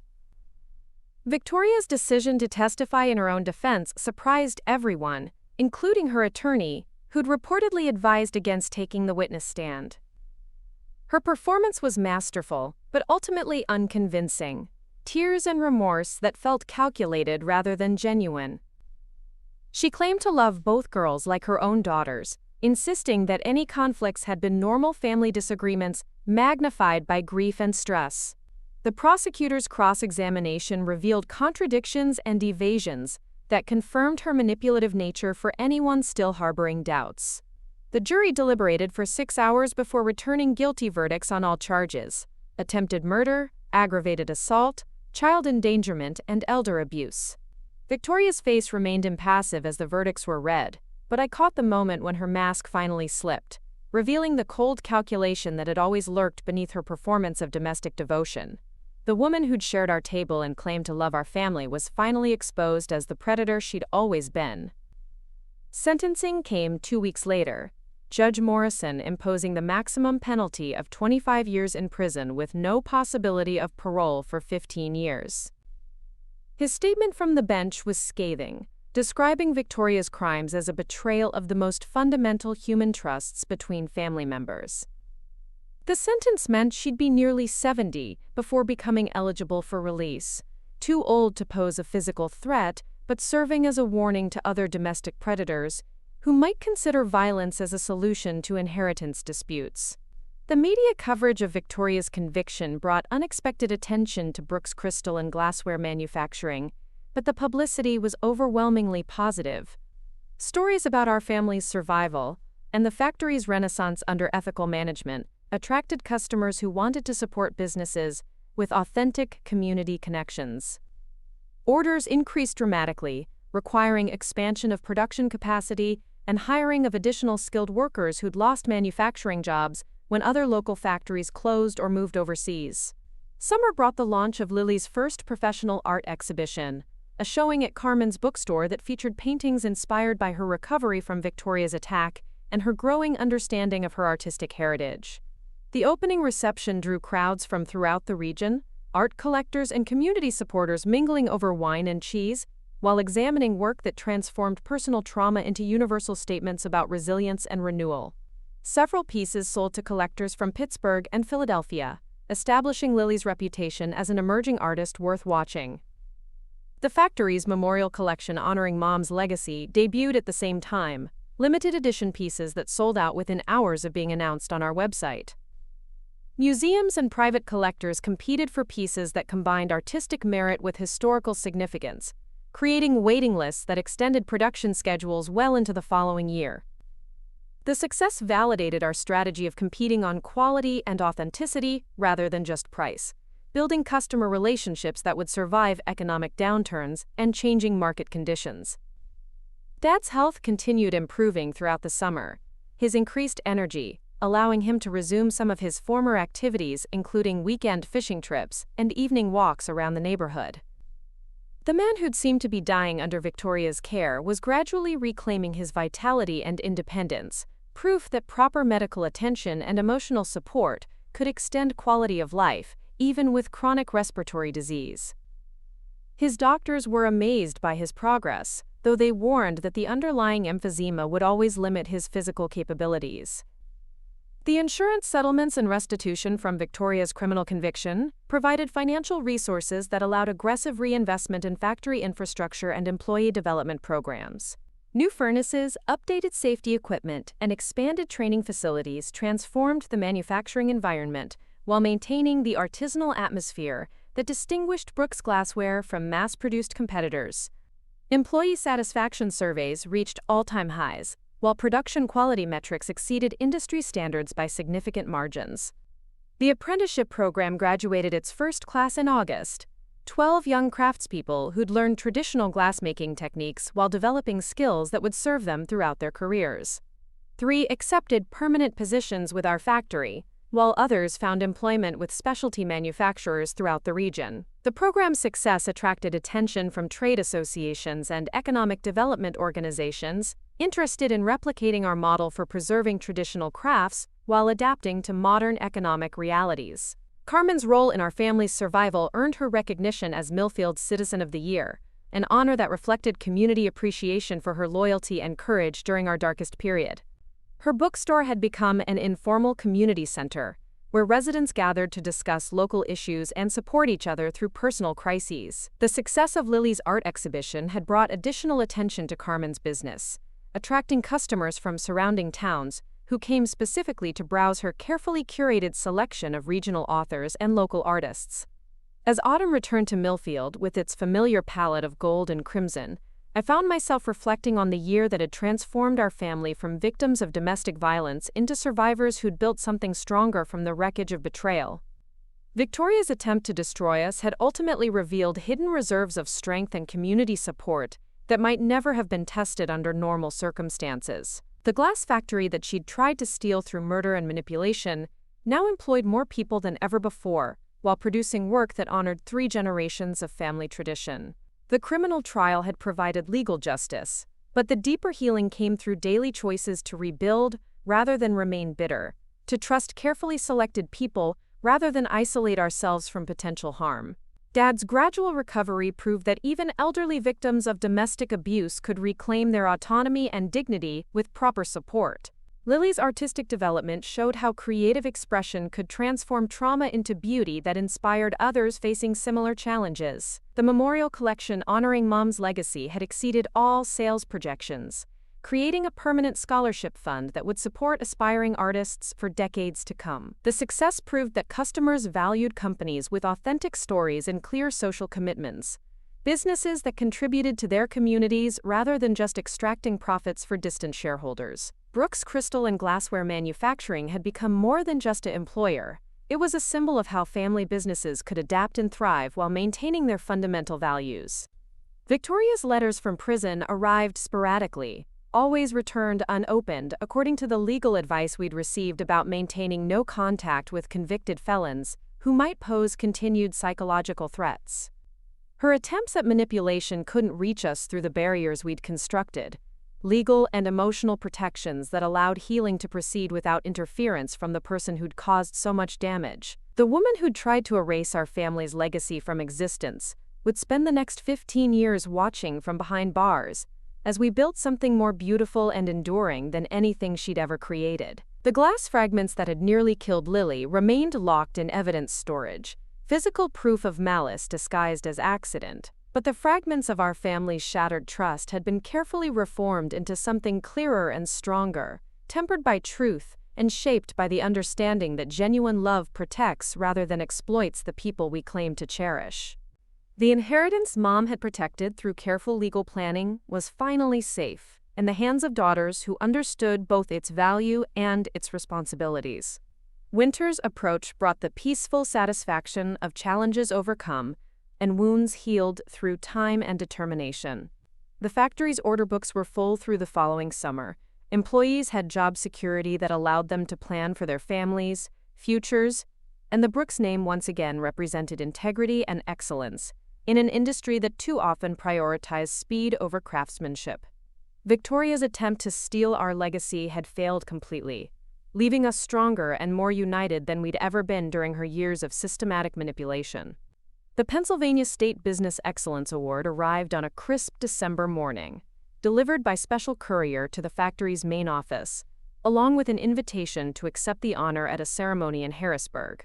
The recognition represented validation of everything we'd accomplished during the turbulent year since Victoria's conviction, acknowledgement that Brooks Crystal and Glassware Manufacturing had not merely survived a criminal scandal but had emerged as a model for ethical business practices and community engagement.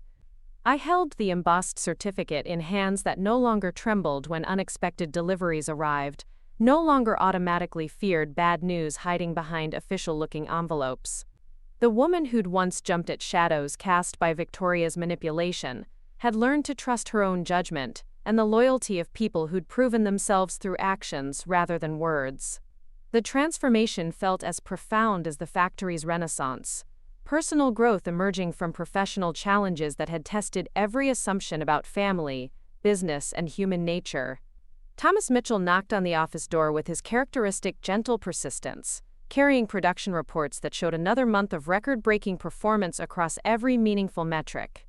Quality scores, employee satisfaction, customer retention rates, community impact measurements, all indicated a business operating at the peak of its potential while maintaining the artisanal integrity that had defined our family's reputation for 3 generations.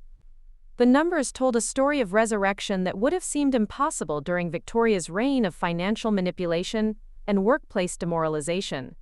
"The holiday orders are exceeding our most optimistic projections," Thomas announced, settling into the chair he'd occupied during countless strategic planning sessions over the past 18 months. His weathered face reflected the satisfaction of a master craftsman watching traditional skills flourish in modern market conditions, proof that excellence never went out of style regardless of economic trends or consumer preferences. "We're booked solid through Valentine's Day, with waiting lists extending into summer." The success felt surreal after years of watching Victoria gradually erode the factory's reputation through cost-cutting measures that prioritize short-term profits over long-term sustainability. Customer loyalty that had taken decades to build could be destroyed in months through quality compromises and broken promises. But rebuilding trust required patience and consistency that many businesses couldn't maintain under financial pressure. Our commitment to artisanal excellence had attracted customers willing to pay premium prices for authentic craftsmanship, creating a sustainable business model that honored both economic reality and artistic integrity. Dad entered the office moving with the careful deliberation of someone whose energy remained limited, but whose spirit had recovered remarkable vitality during the months following Victoria's conviction. His breathing was easier thanks to proper medication management and regular exercise supervised by competent medical professionals rather than the amateur nursing care that had nearly killed him through negligence or malice. The man who'd seemed to be dying 18 months earlier was now planning a fishing trip to Canada, his first vacation in over 5 years. Quote, "The insurance investigators finished their final report on Victoria's embezzlement scheme," he announced, carrying a thick manila folder that contained documentation of financial crimes spanning nearly her entire marriage to our family. The systematic theft had been sophisticated enough to avoid detection during routine audits, involving fake invoices, duplicate billing schemes, and medical equipment purchases that existed only on paper. Her background in accounting had provided the technical knowledge needed for sophisticated fraud, while her position as Dad's caregiver had created opportunities to manipulate financial records without oversight. The total amount stolen exceeded $400,000, money siphoned from factory operations and Dad's personal accounts through carefully constructed schemes designed to look like legitimate business expenses or medical necessities. Victoria had been planning her financial independence long before attempting to eliminate potential heirs through violence, building secret accounts and investment portfolios funded by theft from the family she'd pretended to love. The restitution process would continue for years as investigators traced money through multiple banks and investment vehicles. "How much of it can we actually recover?" I asked, though the money itself mattered less than the principle of holding Victoria accountable for every aspect of her betrayal. The investigation had been cathartic in its thoroughness, providing concrete evidence that our suspicions about her manipulation had been justified, rather than paranoid fantasies of traumatized family members. Each discovered crime validated our decision to pursue criminal charges, despite well-meaning advice to let sleeping dogs lie and move forward with our lives. Dad consulted the investigator's summary with the methodical attention to detail that had made him successful, despite limited formal education. About 60% through asset seizure and insurance claims. The rest was spent on luxury items and gambling debts we never knew about. Apparently, Victoria had been driving to Atlantic City twice a month, using stolen money to feed a slot machine addiction that explains some of the missing funds. The revelation added another layer to Victoria's deception, evidence that her financial crimes had been motivated by personal vices, rather than just inheritance planning. The gambling addiction explained some inconsistencies in Victoria's behavior that we'd attributed to stress or personality quirks. Her frequent shopping trips to Pittsburgh had actually been covers for casino visits, while her expertise with financial management had been employed primarily to hide her theft and fund her self-destructive habits. The woman who'd presented herself as a devoted wife sacrificing personal desires for family obligations had been living a double life that included criminal activity and compulsive gambling funded by embezzled money. Lily appeared in the office doorway carrying her acceptance letter from the Pennsylvania Institute of Fine Arts graduate program, her face radiant with the kind of joy that had been absent during Victoria's years of psychological warfare against anyone whose success might threaten her control. The undergraduate degree she'd completed despite Victoria's attempted murder had led to opportunities for advanced study, with renowned artists and designers who recognized her talent and potential for significant contributions to contemporary art. Professor Martinez wants me to develop my industrial design concepts into a master's thesis that combines traditional glassmaking with modern aesthetic principles, she announced, spreading sketches across the conference table that showed the evolution of her artistic vision from personal trauma processing to professional design innovation. Her work had attracted attention from museums and private collectors who valued art that emerged from authentic human experience, rather than academic theories disconnected from real emotional content. The graduate program represented more than just continued education. It was proof that Victoria's attempt to eliminate Lily through violence had failed completely, leaving her stronger and more determined to pursue her artistic calling.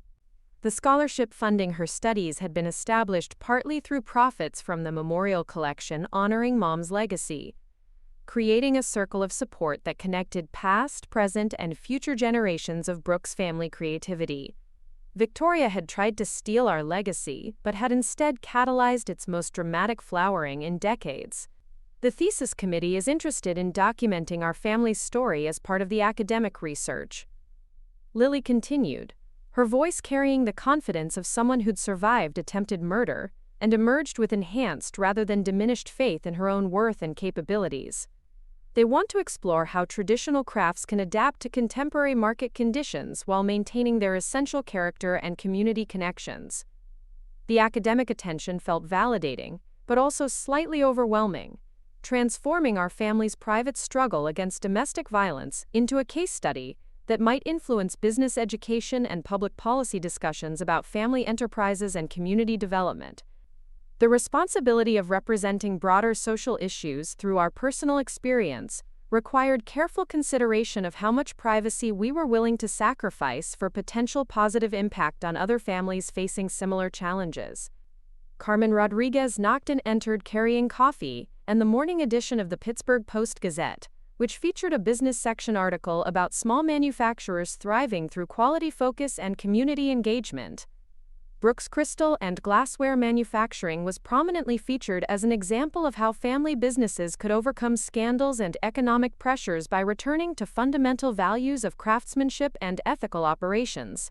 The positive coverage represented dramatic change from the sensational crime reporting that had followed Victoria's arrest and trial. The phone's been ringing all morning with interview requests from business journalists and documentary filmmakers, Carmen announced, settling into the remaining chair around our increasingly crowded conference table. Her bookstore had become an informal headquarters for managing media attention and protecting our family's privacy, while allowing appropriate public discussion of issues raised by our experience. Everyone wants to know how you rebuilt the business after Victoria's crimes, what lessons other family enterprises can learn from your survival and success. The media attention was flattering but also exhausting, requiring careful consideration of which opportunities would serve constructive purposes versus those that simply exploited our tragedy for entertainment value. Documentary filmmakers were particularly persistent, seeing our story as perfect material for true crime programming that combined domestic violence with business intrigue and ultimate redemption. The challenge was maintaining control over our narrative, while sharing experiences that might help other families recognize and escape similar situations. I think we should focus on the business recovery aspects rather than the criminal details. I suggested, conscious that Lily's privacy and emotional well-being had to be protected, even when public attention could benefit the factory and our community. There are probably other family businesses dealing with internal betrayals and financial manipulation. If our story can help them identify problems and find solutions, the publicity serves a constructive purpose. The factory's success had attracted attention from economic development organizations interested in understanding how traditional manufacturing could thrive in an era of global competition and technological disruption. Our emphasis on artisanal quality and community connections represented a business model that challenged conventional wisdom about efficiency and scale, proving that smaller operations could achieve sustainable profitability through different approaches to production and marketing. The State Business Awards ceremony in Harrisburg took place on a snowy January evening, the Capitol building's rotunda filled with entrepreneurs and small business owners who'd achieved recognition for innovation, community service, and ethical practices. Standing at the podium accepting the award on behalf of Brooks Crystal and Glassware Manufacturing felt surreal, representing validation of choices that had seemed risky and uncertain, just 2 years earlier when Victoria's arrest had forced us to reimagine everything we thought we knew about family and business. This recognition belongs to the entire team of craftspeople and support staff who chose to believe in traditional values of excellence and community service. I said to the assembled audience, my voice carrying clearly through the ornate chamber where Pennsylvania's political leaders had made decisions affecting millions of lives for over 2 centuries. Success in business isn't just about profits and growth. It's about creating value for customers, employees, and communities that extends far beyond quarterly financial statements.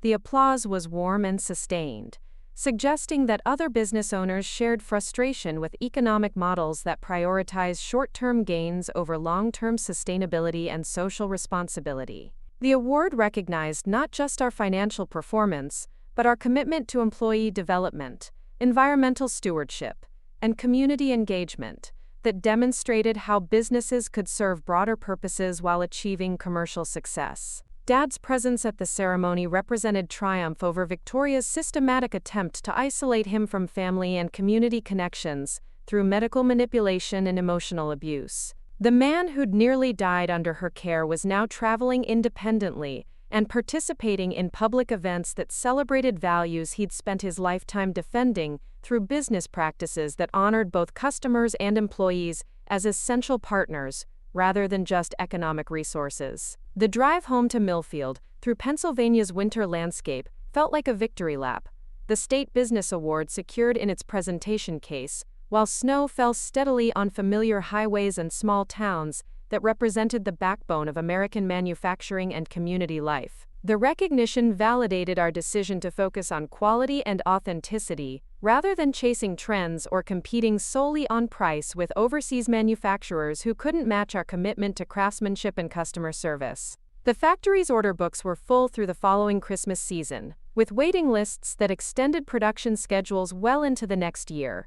Museums and private collectors competed for limited edition pieces that combined artistic merit with historical significance, while commercial customers valued reliability and consistency that had become rare in an industry increasingly dominated by mass production and quality compromises. The success proved that markets existed for businesses willing to invest in excellence and maintain relationships based on mutual respect and shared values. Spring brought news that Victoria had been transferred to a maximum security facility after attempting to manipulate other inmates into smuggling communications to our family, despite explicit no-contact orders from the court. Her persistent efforts to re-establish psychological control from prison confirmed the wisdom of maintaining absolute separation, legal and emotional barriers that protected our healing process from interference by someone whose destructive patterns remained unchanged, despite incarceration and counseling programs. The factory's apprenticeship program graduated its second class in May, 15 young craftspeople who'd learned traditional glassmaking techniques while developing skills that positioned them for careers in specialty manufacturing, artistic production, or entrepreneurship in creative industries. The program had attracted attention from trade associations and educational institutions interested in replicating our model for preserving traditional crafts while adapting to modern economic conditions and career expectations. Lily's graduate thesis exhibition opened at the Pennsylvania Institute of Fine Arts in September, featuring work that explored themes of survival, renewal, and the transformation of trauma into creative expression. The centerpiece was a series of glass sculptures that incorporated fragments from the memorial collection honoring Mom's legacy, creating new art from pieces that connected past and present through material continuity and emotional healing. Museums from Philadelphia to Chicago expressed interest in acquiring pieces for their permanent collections. The academic and artistic recognition represented vindication of our family's decision to process Victoria's crimes through creative expression rather than allowing bitterness and fear to dominate our emotional landscape. Lily's work demonstrated how traumatic experiences could be transformed into universal statements about human resilience and the possibility of rebuilding beauty from broken foundations. Her success proved that Victoria's attempt to destroy her artistic development had failed completely. Dad's health remained stable throughout the year, his improved condition allowing him to resume activities that had been impossible during Victoria's manipulation of his medical care. Weekend fishing trips, evening walks around the neighborhood, and active participation in factory management decisions restored his sense of purpose and autonomy that domestic abuse had systematically undermined. His recovery proved that even elderly victims could reclaim their independence and dignity with proper support and medical attention. The insurance settlements and criminal restitution from Victoria's convictions provided financial resources that allowed aggressive expansion of employee benefits and workplace improvement projects. New safety equipment, upgraded ventilation systems, and expanded parking facilities transformed the manufacturing environment while maintaining the artisanal atmosphere that distinguished Brooks glassware from mass-produced alternatives. Employee satisfaction surveys reached unprecedented levels, with retention rates that made the factory a model employer in the region. The Memorial Scholarship Fund, established in Mom's honor, reached its initial funding goal through profits from limited edition collections and private donations from customers who supported our family's commitment to education and community development. The first recipients were high school graduates interested in industrial design, traditional crafts, and entrepreneurship in creative industries. Their enthusiasm for learning reinforced our belief that investing in human potential was the most sustainable form of business growth and community development. Corporate responsibility awards from business organizations and social service agencies recognized our efforts to demonstrate how family enterprises could serve broader social purposes while achieving commercial success. The recognition attracted customers who valued companies with authentic community connections and clear ethical commitments, creating competitive advantages that transcended product quality and pricing considerations. Values-based marketing proved more effective than traditional advertising for building lasting customer relationships. The state legislature invited testimony about small business recovery and community economic development, providing opportunities to influence policy discussions about supporting traditional manufacturing and family enterprises through tax incentives and regulatory reforms. Our experience demonstrated how local businesses could thrive when community, government, and financial institutions worked together to create supportive environments for entrepreneurship and innovation in established industries. Winter returned to Millfield with the promise of another successful year ahead, order books full, and employee morale high, as the factory prepared for its busiest holiday season since Mom's active management years. The transformation from Victoria's cost-cutting regime to artisanal excellence had been completed, creating a sustainable business model that honored traditional craftsmanship while embracing modern marketing and customer service technologies. The glass that had once been weaponized to harm Lily now served as raw material for creating beauty that brought joy to customers throughout the world. Victoria's attempt to destroy our family through violence had ultimately revealed hidden strengths and community support that might never have been tested under normal circumstances. The inheritance Mom had protected through careful legal planning was finally secure in hands that understood both its value and its responsibilities to future generations. The factory's success story had become a source of inspiration for other family businesses facing internal conflicts, financial pressures, and generational transitions. Business schools incorporated our case study into curricula about crisis management, ethical leadership, and community-centered economic development. The attention was gratifying, but also humbling. Recognition that our survival and success carried responsibilities to share knowledge and support other families facing similar challenges. Victoria's letters from prison continued arriving and being returned unopened, evidence that her manipulative patterns persisted despite incarceration and mandated psychological counseling. The woman who'd tried to erase our family's legacy from existence would spend at least another decade watching from behind bars, as we built something more beautiful and enduring than anything she'd ever created through deception and violence. The community that had initially been shocked by Victoria's crimes had gradually embraced our family's recovery as a symbol of resilience and renewal that reflected broader themes about overcoming adversity through determination and mutual support.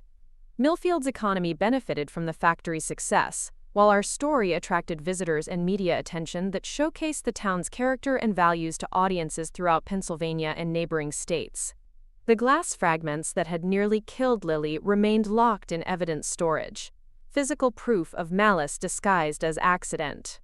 But the fragments of our shattered trust had been carefully reformed into something clearer and stronger, tempered by truth, and shaped by understanding that genuine love protects rather than exploits the people we claim to cherish. The transformation was complete, our family's legacy preserved and strengthened through trials that would have destroyed weaker foundations, built on less authentic relationships and shared values. As snow began falling on another Pennsylvania winter, I stood in the factory office that had once been Mom's domain, surrounded by awards and recognition that validated our commitment to excellence and community service.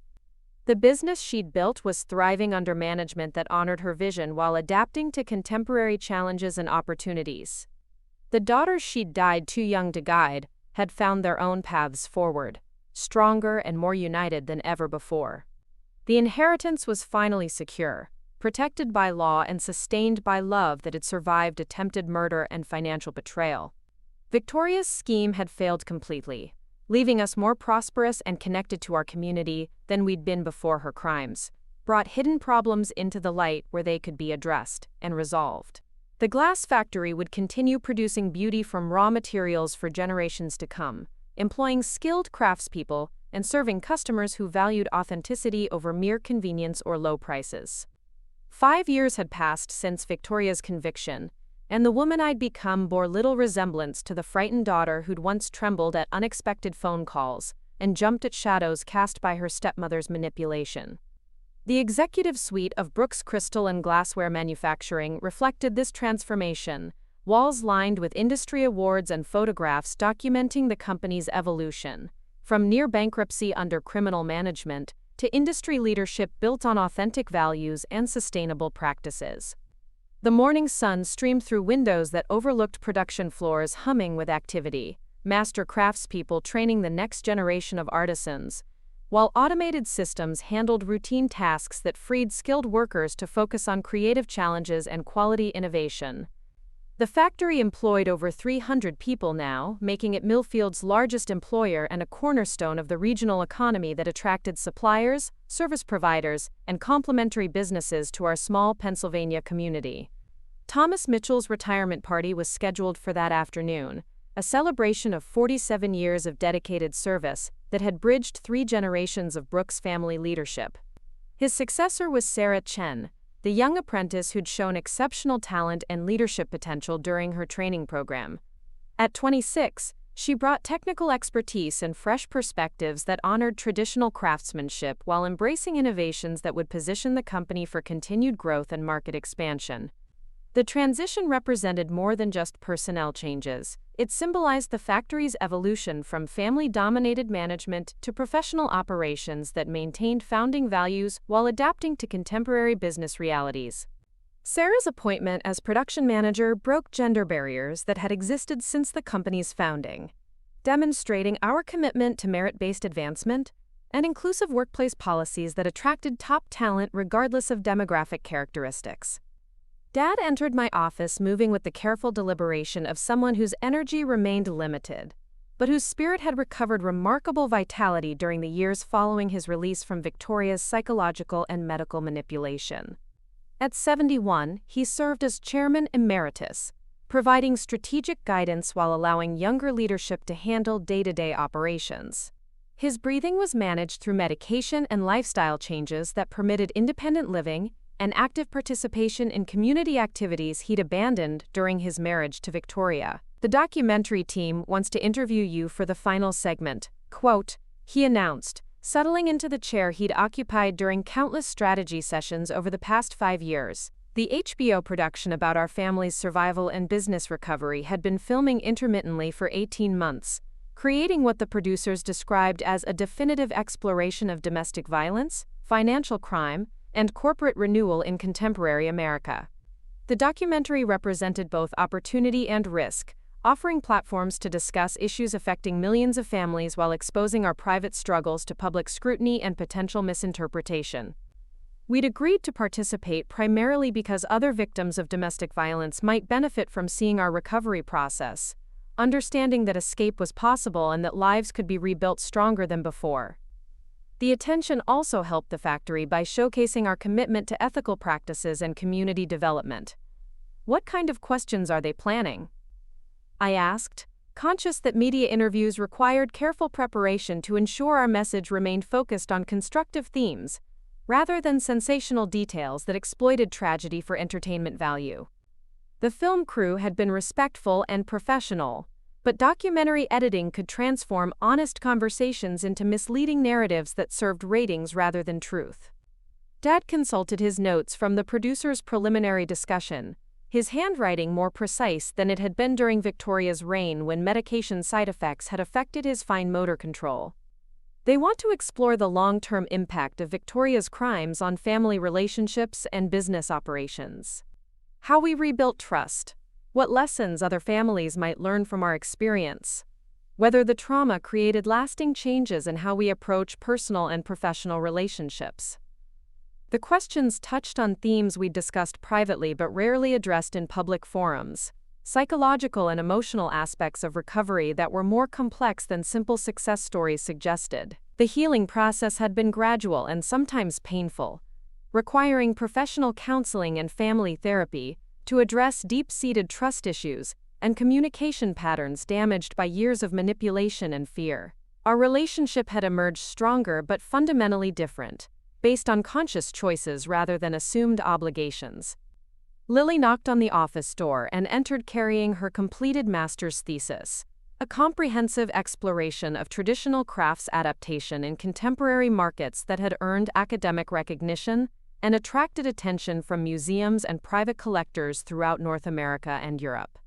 Her work combined theoretical analysis with practical applications, documenting our family's business recovery as a case study in values-based entrepreneurship and community-centered economic development. The thesis defense is scheduled for next Thursday, she announced, her voice carrying confidence that had replaced the uncertainty and fear that marked her teenage years under Victoria's psychological warfare. At 27, she'd established herself as both an accomplished artist and serious academic researcher, whose work influenced policy discussions about preserving traditional skills while adapting to technological disruption and global competition.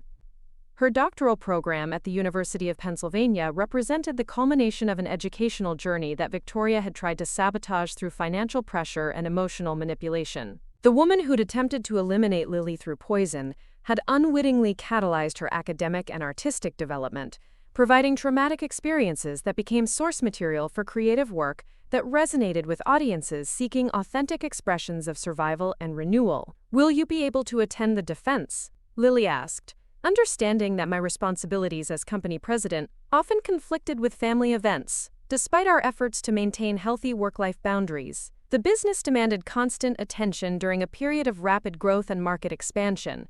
But we'd learned painful lessons about the costs of allowing professional obligations to overshadow personal relationships and family connections.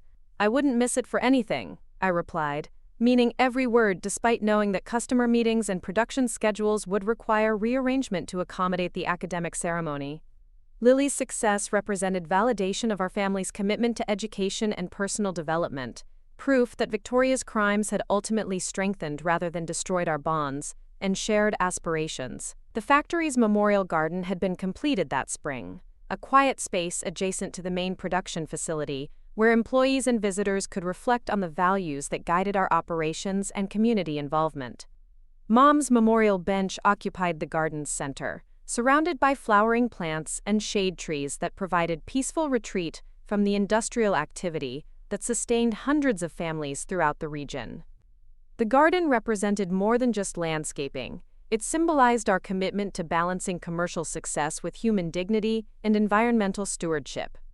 Employees used the space for lunch breaks and informal meetings, while community groups held small events that strengthened connections between the factory and the broader population we served through employment and economic activity.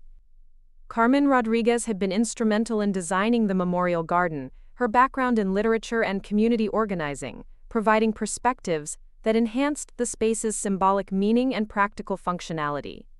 Her bookstore continued serving as an informal community center, where residents gathered to discuss local issues and support each other through personal challenges. Her loyalty during our family's darkest period had earned permanent gratitude and friendship that transcended business relationships. The afternoon retirement celebration for Thomas Mitchell filled the factory's main production floor with current and former employees, community leaders, and family members who'd known him during his decades of dedicated service to our company and the broader glassmaking industry. His farewell speech was characteristically modest, emphasizing teamwork and shared commitment to excellence rather than personal achievements that had made him legendary among craftspeople throughout Pennsylvania and neighboring states.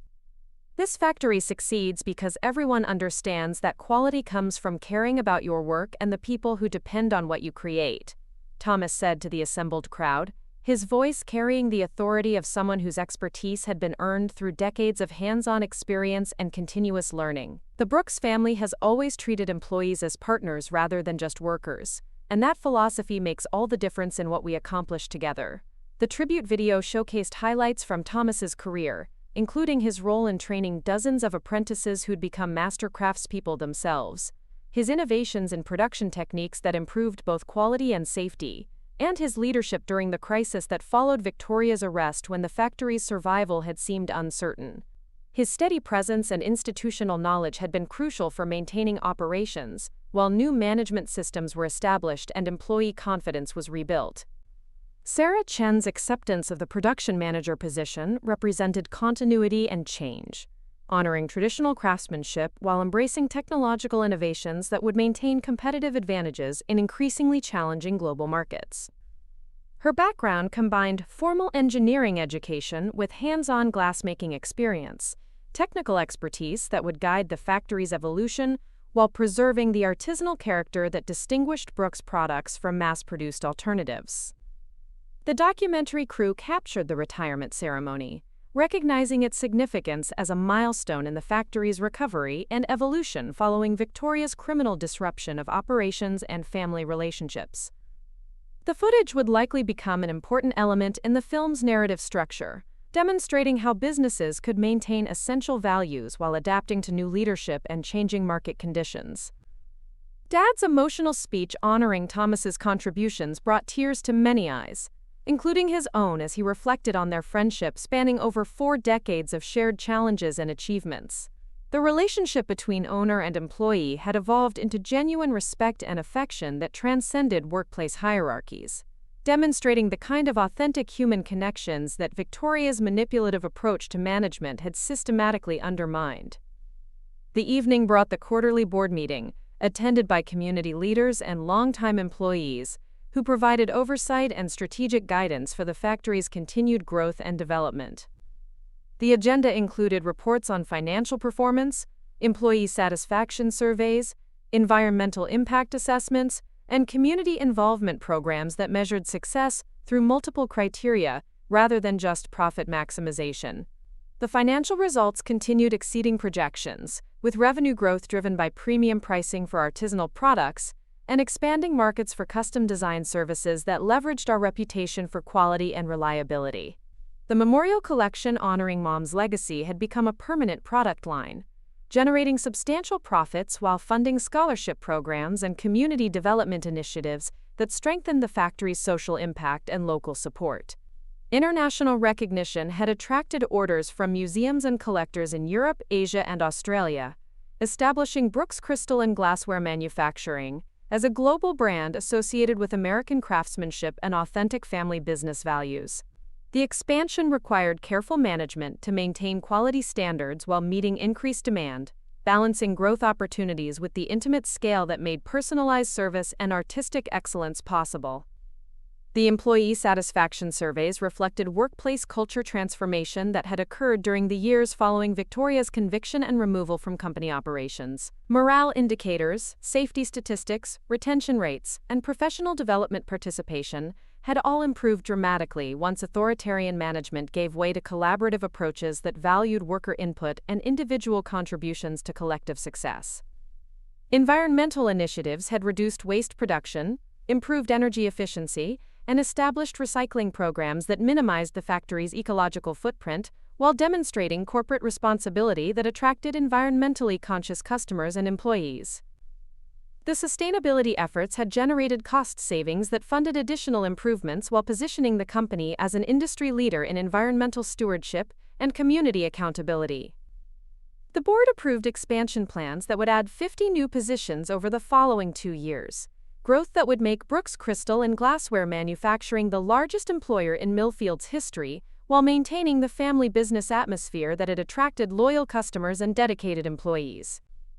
The expansion would require careful hiring and training to preserve company culture while accommodating increased production capacity and market reach. Late that evening, as the factory settled into its overnight security mode and the last employees headed home to their families, I remained in my office completing correspondence with customers, suppliers, and industry partners who had become integral to our success story.